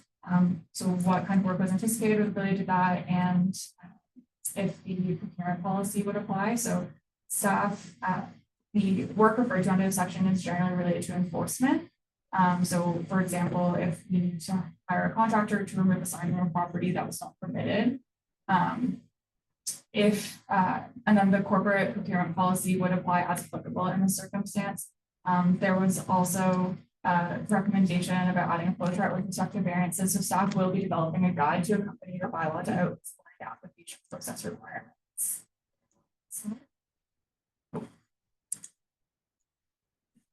Council provided some feedback with respect to the responsibility of costs associated with the development of studies related to electronic billboard signs. So staff have incorporated some additional wording under the variance sections 442B and 441, just including a clarification around the applicant being responsible for the cost of those studies and the review of those studies. Next, council provides some feedback around unauthorized signs, such as including a temporary business sign or promoting a bag sign as a temporary business sign while the work's in progress. So based on that feedback, staff have revised the unauthorized sign sections to include a exception for temporary business signs, and then added a definition for temporary business signs, and added section 713, which provides provisions for how the signs are installed, and considers them to be very similar to the green space.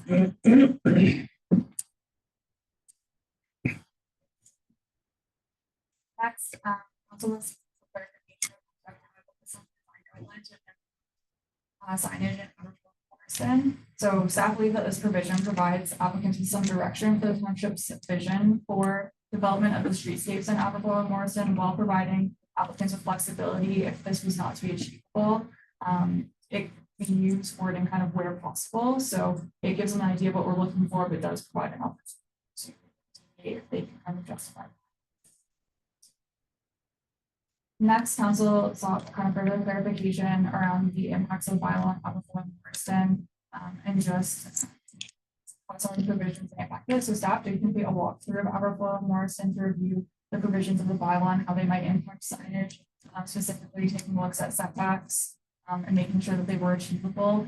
Based on this review, staff did make some changes related to section 644 awnings, 645 projecting signs, and 716 A-frame signs or T-frame signs. Some of this included reducing the setbacks or making other adjustments just to make it easier to retain some of those signs. Next, there was just council sought some clarification around illuminated signs in 6.1, where the wording originally made it sound like if you had a sign, a ground sign that was 2.5 meters or taller, it required permission. So staff did clarify this section with the wording included on the slide, just to note that if a sign was greater, it would need to be illuminated internally, not required.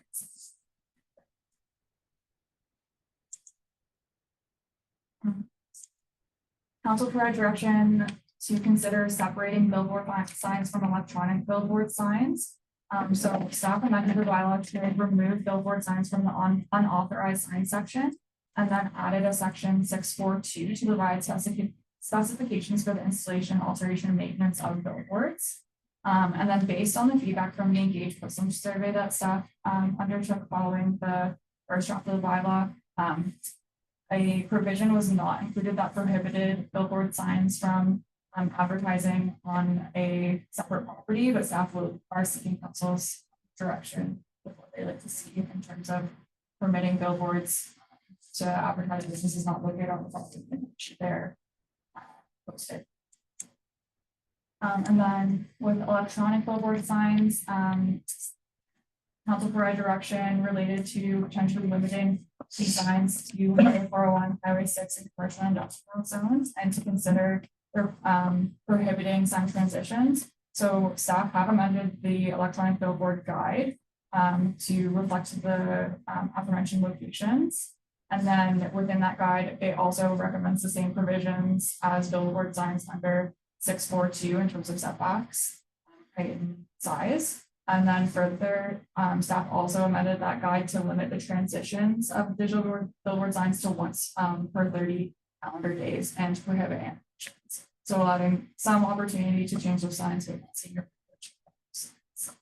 So staff have included the results of the engaged person survey for council's consideration under schedules.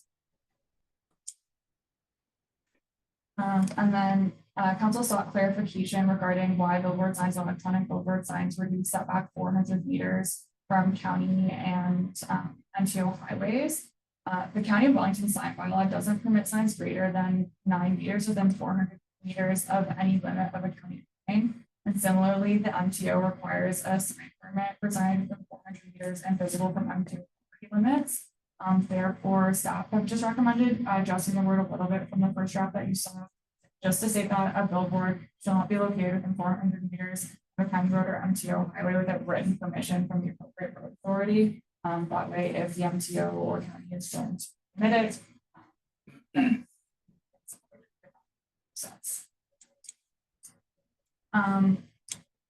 council sought some clarification around allowing electronic message centers on designated heritage properties.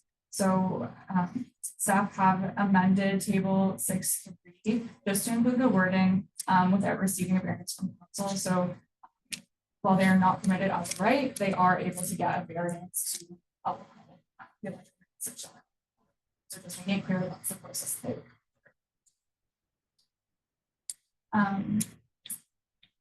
council posed a question if there was any requirements for background color for digital signs. So while the bylaw does not regulate the background color of digital signs, it does regulate the brightness of illumination. So within the bylaw, it would permit 5,000 nits between sunrise and sunset, and then go down to 200 nits between sunset and sunrise.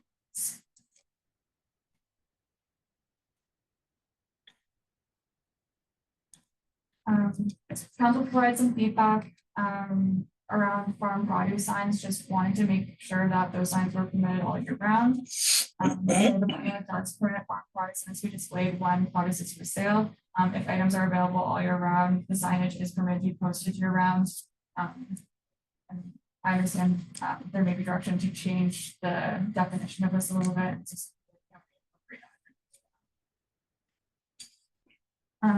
A-frame and T-frame signs. So I did mention we made some tweaks a little bit earlier. So one of the concerns posed by council was the ability to maintain the 2 meter width of sidewalk clearance, and that it might not be possible in our downtown location. So during staff's walkthrough, it was identified that this would be achievable in various areas within Morrison by placing the A-frame or T-frame signs on the paved boulevard. So to allow the staff to include a provision to require insurance should a property owner pursue this route, just as it would be being placed on the boulevard. But staff's recommendation that this provision remain in order to ensure that our sidewalks maintain their current levels of accessibility, and just that appropriate signage may vary per property, just given the circumstances of that.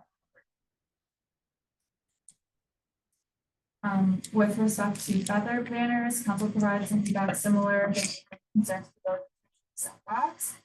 So staff have removed the reference to the 1 meter setback from the street line and amended that section as follows on the slide. And then again, just included the provision around requirements for insurance as well if they're in place.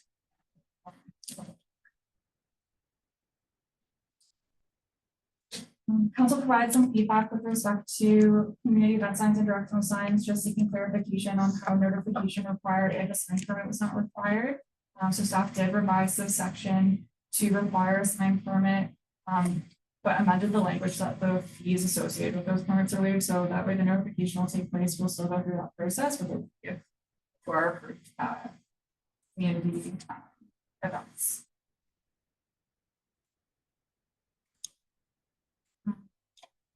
And then council provided some feedback with respect to considering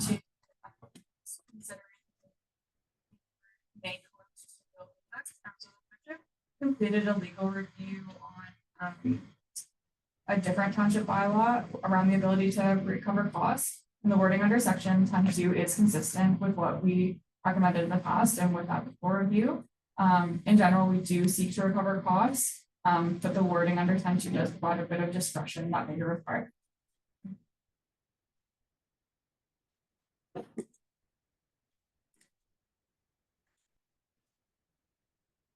And then council sought some clarification if section 10.3 and 10.2 were essentially addressing the same matter. And based on that feedback, staff did again do a review of our other regulatory bylaws and to ensure that language remained consistent, did amend section 10.3 to reflect the wording as it's presented on the slide, just to differentiate between the words and then if there had been a violation of the bylaw.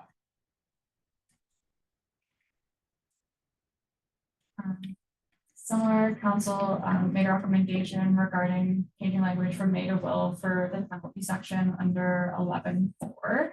And so staff have amended this wording as well to be consistent with our other township regulatory bylaws and did change the wording to shall.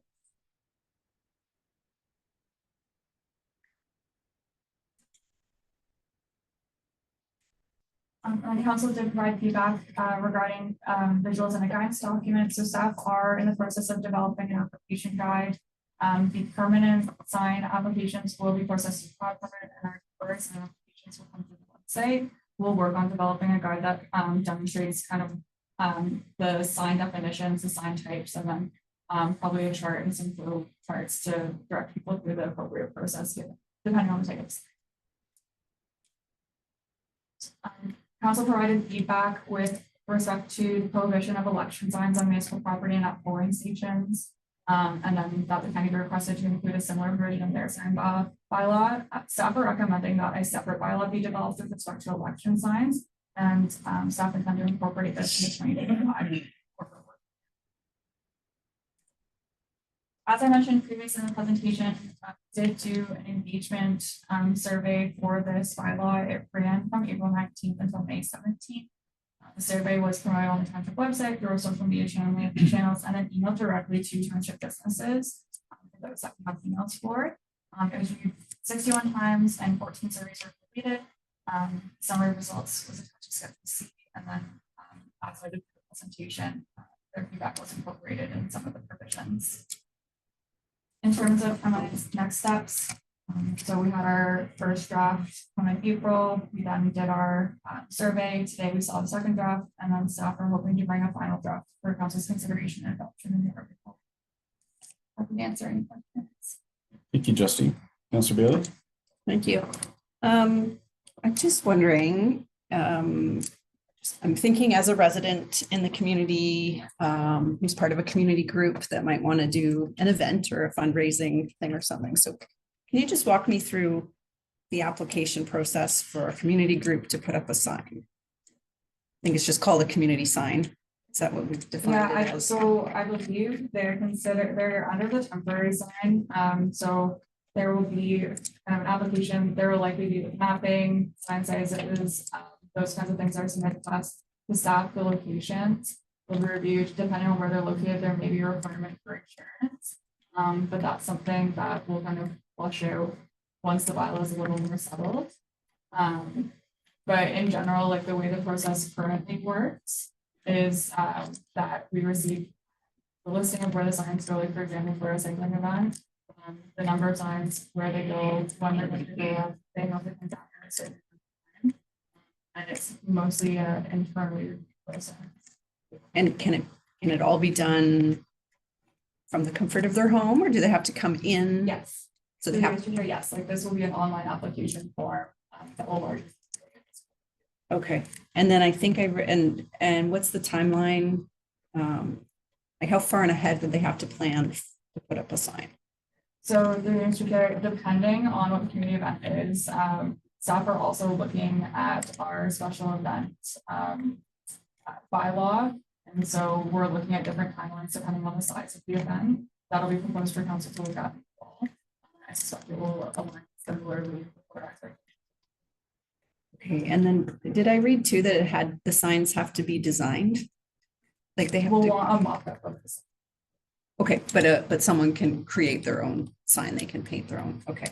And then how are payments? Payments are done online as well for folks? Through your Mr. Chair, so yes, the payment, so for a permanent sign, that process goes through our cloud permit, so those can be paid online or in person. Similarly, when we do the sign bylaw, they'll have the option to pay. Okay, great. Sorry, I don't know the answer to this. Does the bylaw apply to township and county properties? Through you, Mr. Chair, it does not apply to. Does it apply to county properties?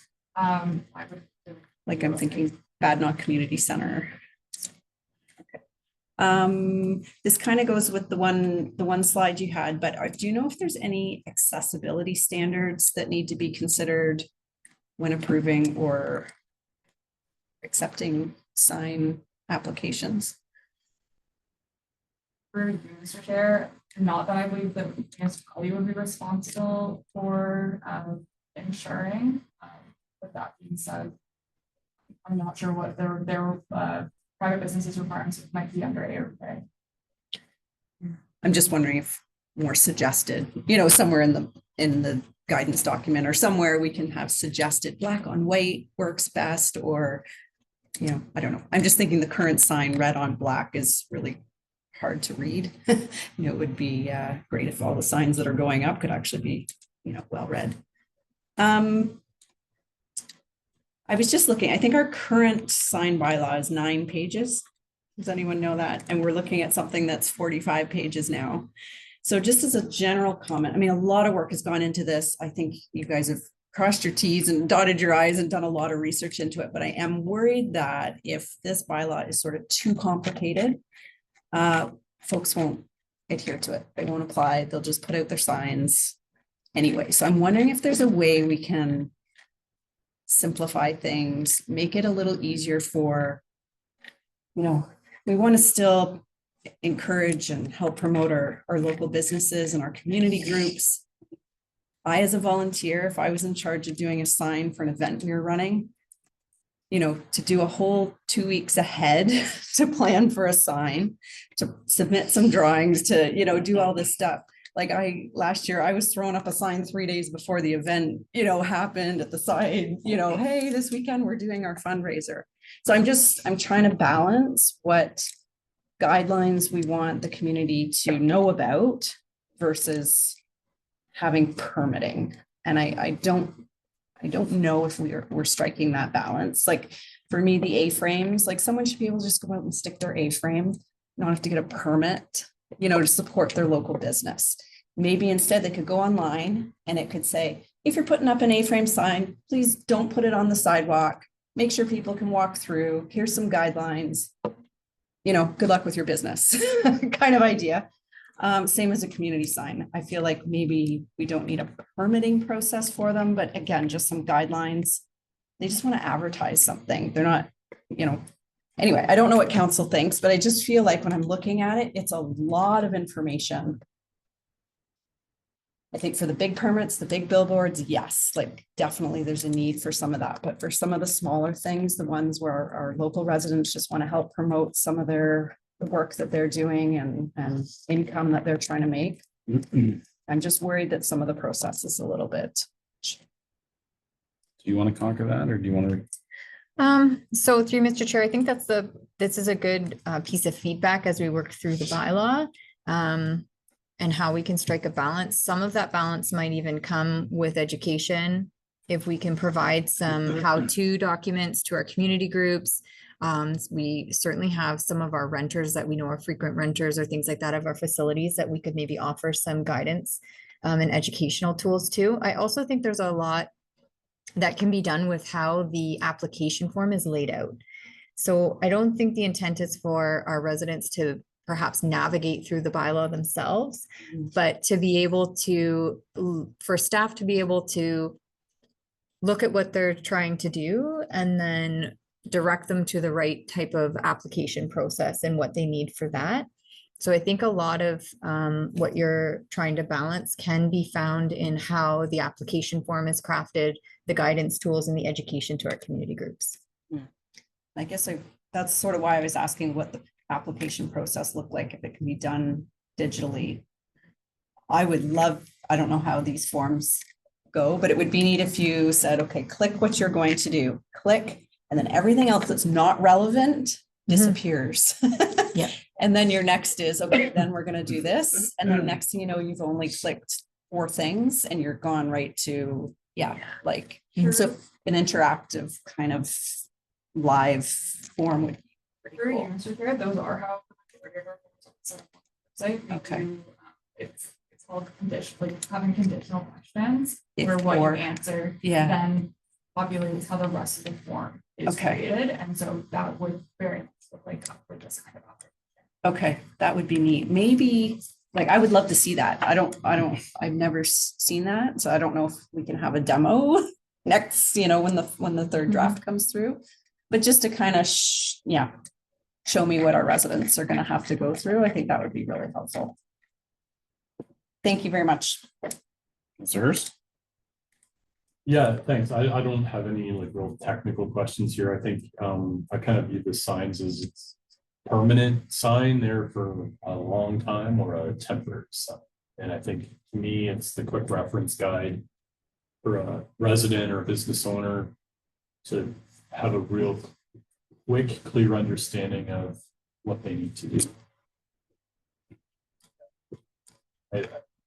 I'll leave it with staff to kind of navigate how it gets through. That's good. I think I can agree with what Council Bailey has said, even just myself trying to read through it. Like, this is a lot of information to read through, but I understand why it's there. I think a really good solution is what you're suggesting is like a guidance document to help various applicants navigate through whichever process that is. And if you have an application that filters out all of the unnecessary stuff, I think that is like a really good solution. I don't really have any wording or anything to change. I think it's very very wordy as it is, so I think we'll just leave it at that. I agree with the councilor's statements with respect to having a form that sort of is interactive and only gives you the information you need to have to make your application. Couple of things, with respect to the billboard signs on other properties. I thought about that. I don't have that as a problem because if you take a look at a real estate agency, they don't have their own property. They're not going to put it on the front lawn. They want to advertise somewhere along the right of way type of thing. Looking at somebody like Macy's Berries, it doesn't help with them having the sign just on the property, but if they have it scattered out through out the community, pick your berries this year type of thing, or where we'll get it here. I don't have a problem with that. Okay, the other thing, I'm just curious, we had the Tour de Guelph a couple of weeks ago. There are a lot of signs put along temporary along the right of way. Would you be using this bylaw to control those signs, or is there some special agreement for these one-time events? Go ahead, put up your signs and away you go. Justine could probably help.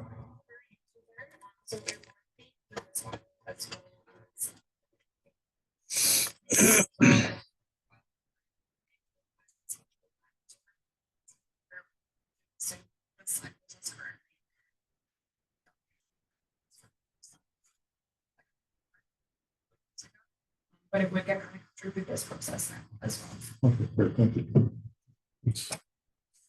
The only one that I have two, so the only two I have, the produce for the farm, whether it's slash products or something, I just don't want somebody complaining that it's not literally produce in the winter if they're selling firewood or something. So just to try to alleviate those complaints, I want to support the people selling some things at the end of their driveway.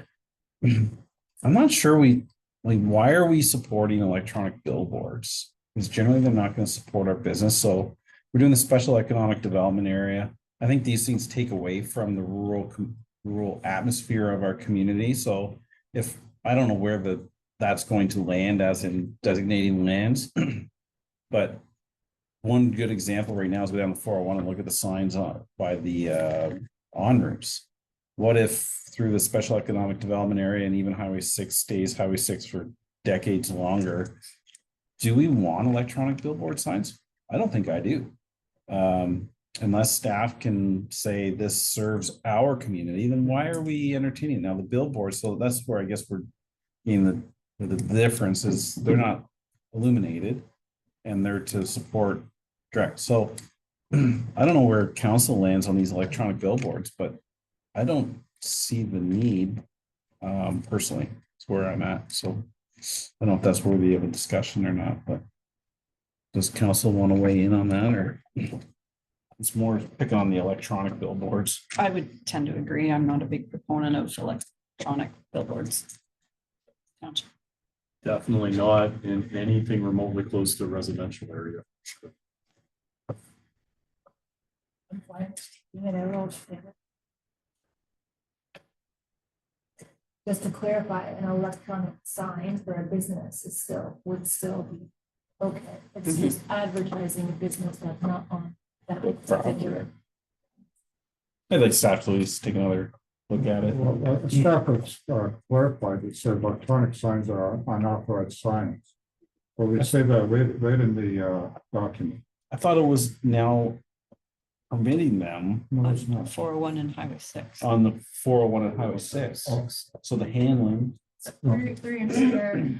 So electronic billboards are still considered a sign of a variance from council. Where the change was made was in guidance document, should council wish to consider one. Is that council would only be considering them along Highway 401 and Highway 6 in those zones. So it is still like kind of as of right, not permitted. Okay, that's where I was But misunderstanding. on a case by case basis, council has the ability to consider variance requests. Oh, okay. I was misunderstanding. I was reading this. Okay, well, that's fine. I mean, anybody should be allowed to come and ask us for a variance. I'm cool with that. I misunderstood it. I thought it was going the other way, was permitting them. It's Okay. always been, there's an authorized. Oh, okay. unauthorized sign. Sorry, my misunderstanding. Shoot. I have another question. It just stemmed from, I think, the billboard sign that's across from the community center used to advertise Dixon's Gin, which I think's not super appropriate across from a community center with young families and children and things like that. Like, is there a way to regulate content on signs that are going up? Move to Russia. Just curious. Through you, Mr. Chair, I would, and I have to look closely through a section that speaks to appropriate content, but it doesn't, it's, I think, more related to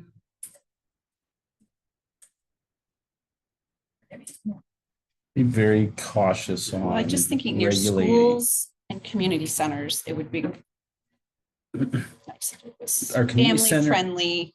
Our community center is licensed. We allow people to have licensed events there. So I'd be very cautious about regulating that. I mean, I think maybe under the, was it the protected, they call them protected grounds, protected freedoms, there's several. They Asking can't be 'cause I don't discriminated know. against. But I just think it's a slippery slope of, Macy's Berries, I'd be happy with across from the community center. Staff can look into this and report back Just with the next curious. draft, Yeah. just Yeah. on a recommended approach, if any, to that sort of content management. Like cigarettes, you would not, that's. they've regulated, not able to. So perhaps municipally, we could regulate, you know.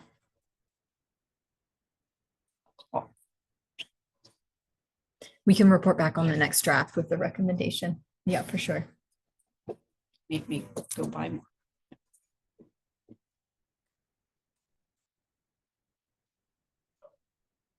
All right. That's a grenade. Okay. Any further comments? I think you're doing a great job on it. It's a lot, but I will state that it may be a long document, but I feel it's very important staff have the tools in place to deal with which situations may transpire, whether someone, I want to support small businesses and startups, whatever it may be, but if you're taking 12 A-frames and putting them across the sidewalk and you can't get down there, that's a problem. And I'm exaggerating, obviously, but and if there are loopholes, at some point they will be exposed. So I think that's what staff's doing, is they're almost trying to envision most scenarios. But again, we are staffing us, and all this council is supportive of our businesses, but they definitely need the tools in place if something were to transpire and be able to deal with it. And it is complaint based too, right? Will be mostly. Yeah. So, okay. So So we're receiving the report today, and the council directs staff to bring back the final draft of the sign bylaw as outlined in the presentation. Just Just a clarification, we're gonna put billboard signs on other properties. So what I would suggest is that if there's any further comments before the next council meeting, if you can submit them in writing to staff, I think that would be the best idea to make sure that we incorporate things, and we'll publish those publicly. So Just the presentation. Oh, sure. requested a, yes, direction. Yes, we provide that Okay. direction. are you fine with following up? Either way, I'm fine. The public still have comment? Is there a way that they can, through us or just through? So through you, Mr. Chair, I think the survey's done. So if there are further comments, they can submit them directly to staff. If they've reviewed it on the website and the public package, then they can do it that way. It is a suggestion if as council sort of looks through this, and if there's any other things that come up, or specifically the feedback what we're requesting, if we're prepared to respond now, I think that's okay. But if not, it could come in writing to staff and we could bring that back at the next round in the fall. I had someone that was wanting to comment, so I directed them to the Engage and then realized it was closed, so. I would differentiate between billboard signs that say, I'll use Councilor Spillis as an example, Macy's berry picking versus a real estate sign that remains up after the sale of the property. I've seen that popping up more and more around the community. So I'm just hypothesizing that a possible real estate company would get a property for sale on Highway 6. It sells and then they leave it up and then they call it a billboard. No, I'm talking about for opposite the community center, there's a real estate sign there on the Yeah. vacant property. It's was a gold real estate or something. And all it is just advertising. That's fine. I agree with you. I think that's supported, but temporary real estate sign that goes Oh, up no, no. and then they leave it No. can't be classified as a billboard. So, but no, I think you're right. I think you're hitting the nail on the head that there needs to be a mechanism that people, like companies can advertise and. Okay. All right. Anything further? Welcome back. I think Do we have a resolution? we read the resolution and we just need a mover and second. Can we move for that? Councillor Hurst and Councillor Spillis. Any last comments? All in favor? It's carried. 933, I believe. We are on. This is a marathon. Justine, you're busy. The purpose of this report is for council with a sign variance request for the property known as 256 Brock Road South to permit a sign display with an area of 21.39 meters squared and to recommend the approval of this variance request. To the resolution? Yes, that the report be received and that council approve the request for relief from the sign bylaw 09-91 for 256 Brock Road South to permit a display area of 21.39 meters square. Thank you, Madam Mover. Councillor Spillis, Councillor Bailey, questions or comments for staff? Yeah, just a question. I'm just not understanding how this is a ground sign when it appears to be sort of a roofed structure. Which to me would be a sign on a building. Like if the structure has a roof, I would consider it similar to a building. Through you, Mr. Chair. So staff are kind of taking that approach. So this is essentially like a repurposed structure. It was originally a gas canopy. The gas pumps have been removed. And so they kind of repurposed it essentially as a sign for the business. So under the, if staff were to look at this under the current bylaw, the variance request is just related to the size that's allowed. What's currently allowed is 9 meters squared. they're asking for 20.39. If we were to look at the proposed bylaw, because the pumps are no longer located under the sign and the definition under the proposed bylaw of a gas canopy involves those gas pumps, it no longer fits into that definition. And so the definition for a ground sign includes the words a structure. Okay. And so if you kind of take it as like a repurposed structure, then you could consider it to potentially be a ground sign. And with the frontage that it has, you could look at it as meeting the permitted. So for a property that has a frontage of 50 meters, they have a sign base of 20 square meters per side. So this would be well under what could be allotted. Okay. But with respect to the current sign bylaw, what you're really considering is that currently what's allowed is 9 meters squared, and they're seeking a increased variance. Yeah, I mean, to be honest, it's a very effective sign. It's working and I don't really have an issue with it. I was just trying to figure out how a roofed, what I was seeing as a roof structure is actually considered a ground sign. If it had a wall on it, then it would be a building. Like, where's that line? It was enclosed. Okay. Okay, no, I'm fine approving that. No question, sir, concerns? No? Okay, all in favor? That's carried. All right, next one is 9.3.4. Reporting out. Did I miss something? Nope, you're good. Two. Yep, so through you, Mr. Chair, this report is following up on a number of items as outlined, where staff received some council direction. The recommendation includes some direction related to the report items, and both our municipal clerk and I are available to answer any questions that there might be. All right, any questions or comments around any of these items, specifically on page 2 of the report? Yeah. Councilor Bailey? I just lost it. I don't know what number it is. The one, the natural asset, the last one. Note 7. So I did reach out to Mary Lou, who is the consultant that I guess got information regarding the natural asset planning. She's not available until next week, and I was hoping to have a conversation with her. I'm not sure or clear that natural heritage mapping is the same as natural asset planning, which was what I had sort of brought forward. So I just wanted to chat with her about that clarification and just make sure that she's on the same page that we were giving direction about. Sure. So if we can kind of hold off on that one. All right, any question? Councilor Bliss? There's several of them. First one is note 2, capital monitoring report. Our consultant is recommending the testing continue until the license is suspended, and I'd like to have a motion that the recommendation be forwarded to the MNRF. This is the letter from our consultant recommending the continuance of the testing. Seconded by Councilor Bailey. All right, questions or comments?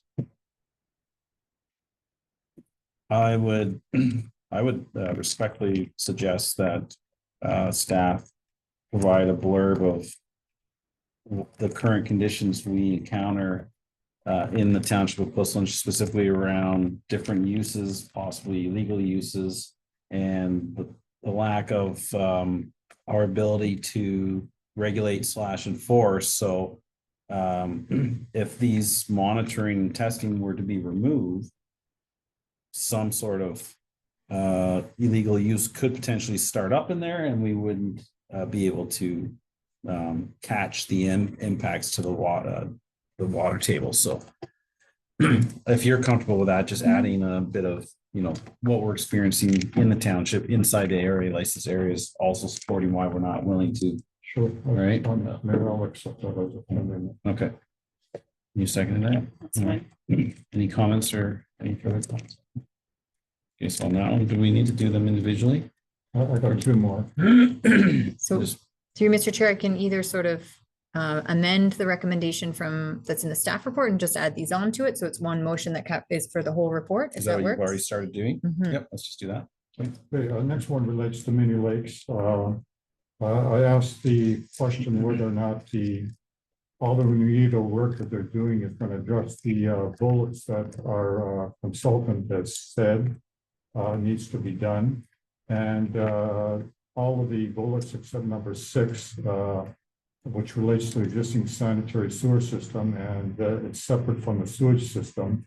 And what they're suggesting is to prevent the inflow of stormwater, groundwater into the sewage treatment system. So I'd like to know the motion that that particular bullet be forwarded to Mini Lakes with the request that they we provide a response for whether this is going to be done or not. All right.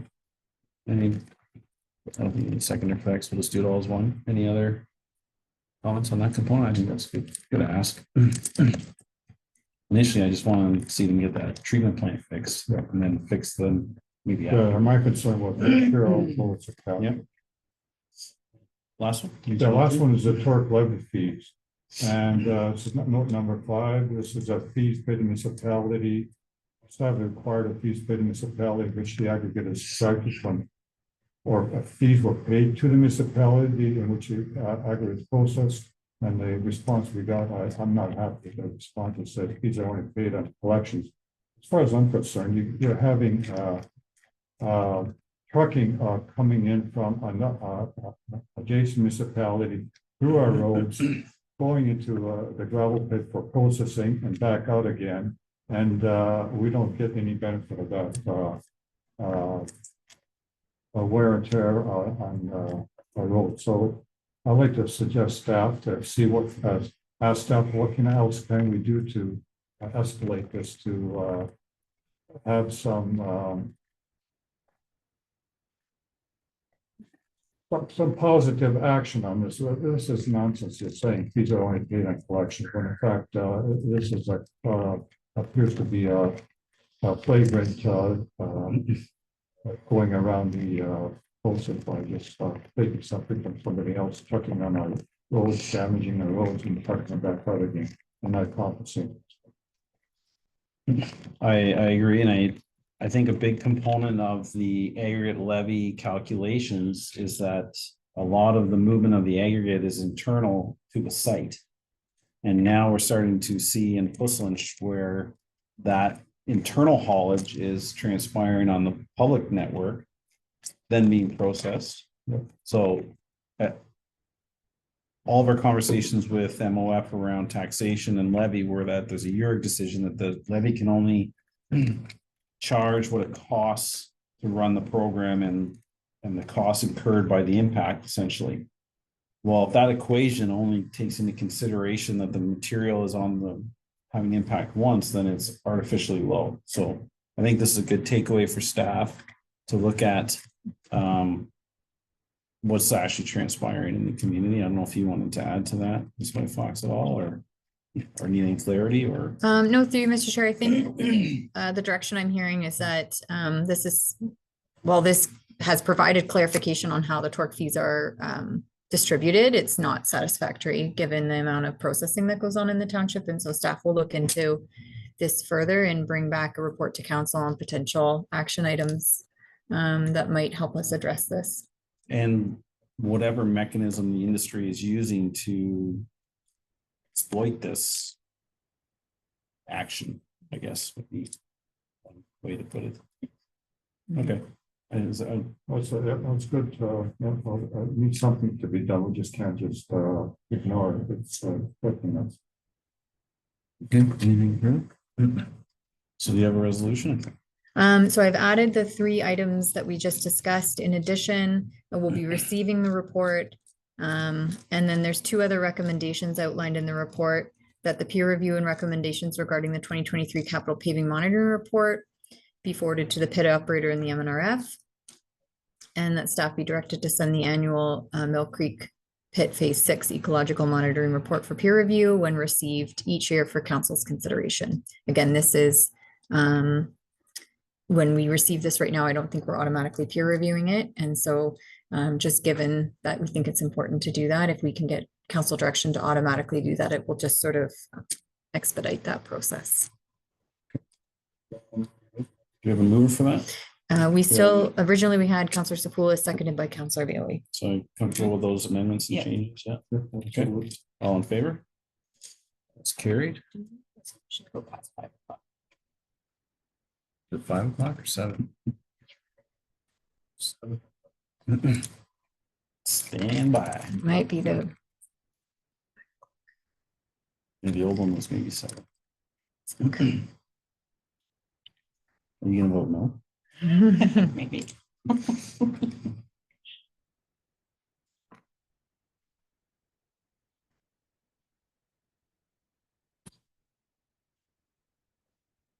We're getting there. the council shall adjourn at 5 o'clock in the afternoon unless we pass the resolution. Need a resolution to continue past 5. I will propose. we Go past 5 o'clock. Okay, seconder. All right. Discussion. No. As long as we're done. As long as we're done by 6:30. All in favor, carried. Okay, next. All right, we have the mandatory pre-consultation repeal bylaw. I believe is that Justine? We missed it. For the purpose of this report is to seek council's direction to repeal the township's mandatory pre-consultation bylaw in accordance with Bill 185 and seek council's endorsement to strongly encourage applicants to pre-consult with the township prior to submitting a plan. Resolution, Ms. Whiteflash. Yes, that report ADM 2024-036 entitled Repeal of Mandatory Pre-Consultation Bylaw 2022-054 be received. That council hereby repeal the township's mandatory pre-consultation bylaw as amended and the council endorse planning pre-consultations as a recommended step for Planning Act applications submitted to the township. I'm gonna move with that, please. Councilor Lewis, Councilor Hurst. Any questions or comments? One question, I think someone else asked it in the Q&A. I was just wondering about any incentives to encourage pre-consultation, whether there could be. I would imagine if you do a pre-consult, you're going to end up with a quicker application process, which would be an incentive to most people. I just don't know if that's, clear to folks, so. Mr. Chair, staff are working on developing Planning Act application guides, and one of the things we're hoping to demonstrate through those guides is that if an applicant submits for a pre-consultation process, then the ability to go through the application process for that. And additionally, staff are also looking at options for the 2025 user fees and charges bylaw to look at options for either previously we used to credit the pre-consultation fee towards Planning Act application. So whether we look at something similar to that, something just along the same lines, for 2025. Okay, great. And then it talked about options available for communications with residents. I saw in person and email. Is there a virtual option? Through Mr. Chair, the in-person meetings are hybrid. Oh, So okay. they are able to attend them virtually. Okay, great. Thanks. Okay, any other questions or comments? Sorry, did we get a mover? Yes, you did. Okay. All in favor? That's carried. Next, 9.3.6. That's you. Yeah. Points. So through you, Mr. Chair, this report's in relation to 3 Environmental Registry of Ontario postings in relation to the McNally pit and the Aberfoyle pit in Puslinch. And they, what's outlined in the report is a portion of the minutes of settlement as it relates to the Lancy pit appeal. The connection between the 2 matters relates to how the materials from the Lancy pit are being processed at the McNally and Aberfoyle pit. And so that's the relevance between the Lancy pit and these ERO postings. The report includes a section of the minutes of settlement, which remains confidential. However, both the township and CBM agreed that section 9 of the minutes of settlement was prudent for the public to be made aware, particularly because the township is not submitting an objection to these ERO applications, given that the pit operator has met its obligation under the minutes of settlement, and the township's hydrogeologist has reviewed and has signed off on that they have met their obligations.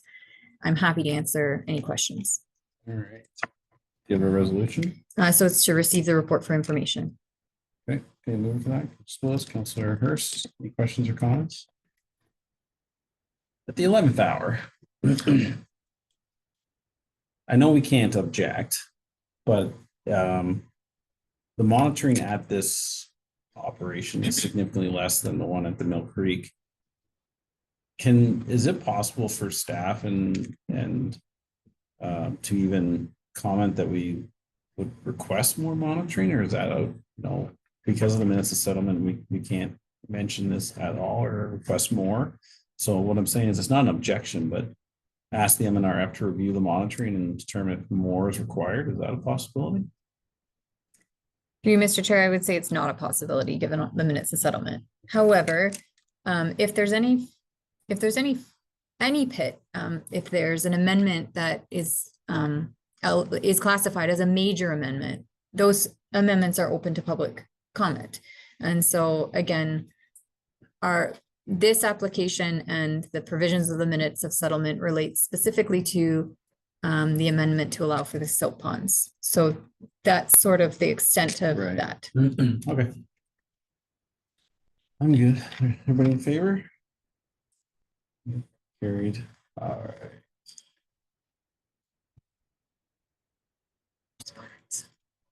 Correspondence 10.2. And that's let me read this one. So do you want to speak to it at all, or just get a resolution to receive it for information? Yes, so it's to receive for information. It's there was some further information at the links that were provided in the notice. Staff are continuing to review the implications of all these changes and will report back to council as needed. There's a lot in this. Now that there's a decision of they can change their hours of operation, which has pretty big impacts. But anyway, so your staff will be reporting back, or? So staff are going to review review the impacts to Puslinch and then report back as needed. Okay, I'm comfortable with that. Yeah. I have a comment. The ERO allows for it talks about the portable processing equipment, and it says where zoning permits use of this equipment. So my question to staff is, can we enact a bylaw to limit portable processing equipment for only gravel extracted within the confines of the license? So through you, Mr. Chair, that's a great question. And staff, that's part of what we're looking to report back on. So we've connected with our solicitor and we'll further connect with our planner and then bring back some recommendations to council. Thank you. Okay. All right, so. Mover second. Can I get mover and a seconder, please? Councilor Hurst, Councilor Goyna, all in favor, receive that information, staff report back. Changing pages, council reports. Mayor's update. Tapmo has signed the contract for the executive director for Don McLeod out of Zora. He's retiring, I believe, soon or September from Zora, and will be acting as our executive director, which is great news. Ms. White Fox will be transitioning into the administrative support to, I guess, with Dawn. So transition a little bit away from the county. So looking forward to that. Part of Dawn's first items to deal with is just securing the final funding for the position, but there was a proposal in the resolution to hire Dawn that use current funds, but with Dawn to try to attract more sponsor municipalities. And I believe, forget the name, Mayor Eccles municipality. It's up in Aurelia area, Springwater. They have some resolutions going to their upper tiers, and so I'm optimistic that they'll find some additional funding for the position. But either way, we feel Tatmo's going to be able to. What we did, we implemented it. It's been a long day, so now. It's escaping me. Oh, we had the letter that the MOF is going to implement a what they call it, a sub tax class Subtext class. for the agri industry, which staff are looking at and likely going to report back either to Tatmo and then we'll bring it through council. But at the end of the day, the any impact should be absorbed by the province versus us. That's good news. And ultimately, and then they committed to creating a tax class for the agri industry. They want to stop seeing these swings in assessment that have impacts on both sides, municipality and the industry. We're supportive of that, but the devil's in the details. We want to make sure that we're not creating a tax class that still provides a massive subsidy from the residential taxpayer. So it's important that this tax class taxes it appropriately, fairly with their other industrial users. And also I want to bring this to Tatmo's agenda is that what we're experiencing here in Puslinch is that we're having central processing sites that don't extract. Well, to me, those are not aggregate pits. They should be captured in an industrial classification. So there's a lot of work to be done on this tax class creation. But as of right now, besides the administrative component of this new sub tax class that Ms. Hoy Fox is going to be working with Don on maybe getting clarity from the ministry, shouldn't have direct financial impact on us or the budget. The province can absorb that. It will have impacts on staff time. I think that's all I have. It's been too long of a day. I thought there was something else, but it might come to me later. Anything from council members for reports? I just want to follow up with the last statement you made that it'd be an impact on staff. Is there any way to recoup costs if it becomes, say, equivalent to half a person to half a man year type of thing? Because that's something that's going to be on our residents' taxes, and I don't think that's appropriate. And I think that's what Ms. Hoy Fox was picking up on right away. I was very much so focused on don't make the municipalities provide a subsidy. And then when this letter came out, that was the first thing she raised with me. But honestly, I think we need clarity from the MOF on how this education component won't be collected on their industrial taxes. We don't know. But I feel Ms. Hoy Fox has got her lens on it, and that if this becomes very burdensome, unfortunately, it will likely look as a request to the province to help us, and they would have to come to the table. But I don't see another avenue, as we are the tax collector for everyone. They may just burden us with this, and unfortunately, we may have to. I don't know yet, but that's something that staff will look. Yeah. So. And I think there's something I'm missing, but anyhow. Anything further? No? Okay, so I need to move in a second to receive my reports or council reports. Yep. Councilor Goyette, Councilor Spillis. Fair. Carried. I assume you already asked if there's anything else. All right. Bylaws. Yes. That the following bylaws be taken as read 3 times and finally passed in open council. Bylaw 2024-044 being a bylaw to authorize the entering into a municipal funding agreement with the Association of Municipalities of Ontario in order to participate in the Canada Community Building Fund. Bylaw 2024-045 being a bylaw to delegate authority to the Director of Finance Treasurer or designate to authorize the execution of tax arrear extension agreements pursuant to Section 378 of the Municipal Act 2001. Bylaw 2024-046 being a bylaw to establish a heritage permit process and bylaw to delegate the power to grant heritage permits for the alteration of or designated heritage properties. Bylaw 2024-047 being a bylaw to amend, being a bylaw to amend bylaw 023-18 as amended, being the zoning bylaw of the Township of Plus Lynch, and bylaw 2024-049 being a bylaw to appoint Jasmine Coburn to the Youth Advisory Committee for the remainder of the 2022-2026 term.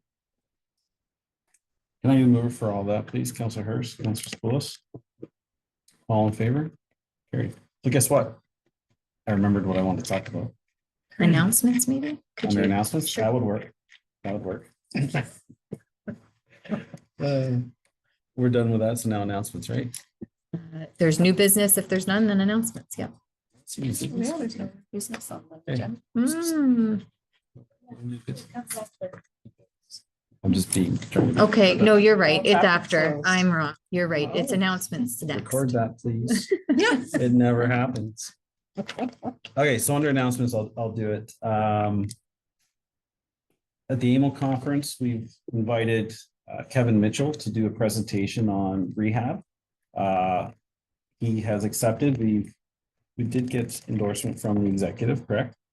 So Kevin Mitchell is a very passionate person on rehab. They've done some very good projects in the township, and so I haven't seen his presentation, but it's going to generally speak to setting a standard for different types of rehab, above water rehab, below water. I think he's very knowledgeable in that, and so I'm excited. I'm trying to take the TAPMO AMO meeting just up another notch and get some municipal leaders in the room, and so he was very interested in doing that, which also I received an email from a group. It's Brock University, and I can't remember the other partner, but they've been successful in receiving grant money to develop standards around aggregate site rehab for agricultural components.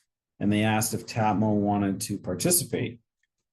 And I said, yes, I would like to participate, but I need to take this to the executive to get their endorsement that I be the representative. As well as I'm hoping to get maybe one other executive member. So we're going to have, they haven't seen that, right? That's at the AMO conference. We're going to do that. So, but the AMO conference, we're going to hopefully get endorsement for that. But I also asked them to reach out to Kevin Mitchell from Dufferin as the industry side of it to be on this committee that they're striking to develop these standards. And he sounds like he's interested in doing that as well. So I thought that was just an indication also of the work, you know, we've been doing at TAPMO and how we've been supporting, this council's been supporting TAPMO. We're raising our prestige, getting included on more of these types of things, which is always good. So I was, I thought that was good. It's interesting. So we'll see how that goes. Kevin presenting at your TAPMO meeting. At AMO, yep. Okay. So anyone can go? As my understanding, the TAPMO meeting is technically, I think you have to be registered for the conference to get into the sessions. But the TAPMO meeting is open to. Will it be in the schedule? What's the one? It generally is not. We get to sort of promote it somehow. And we also, I believe Kim booked a room. So we have a room booked at one of the, I think it's in one of the conference rooms of the hotels that's nearby, but what we can do is make sure that the meeting is set up as a webinar so that folks could sit in as like a just viewing versus being a participant.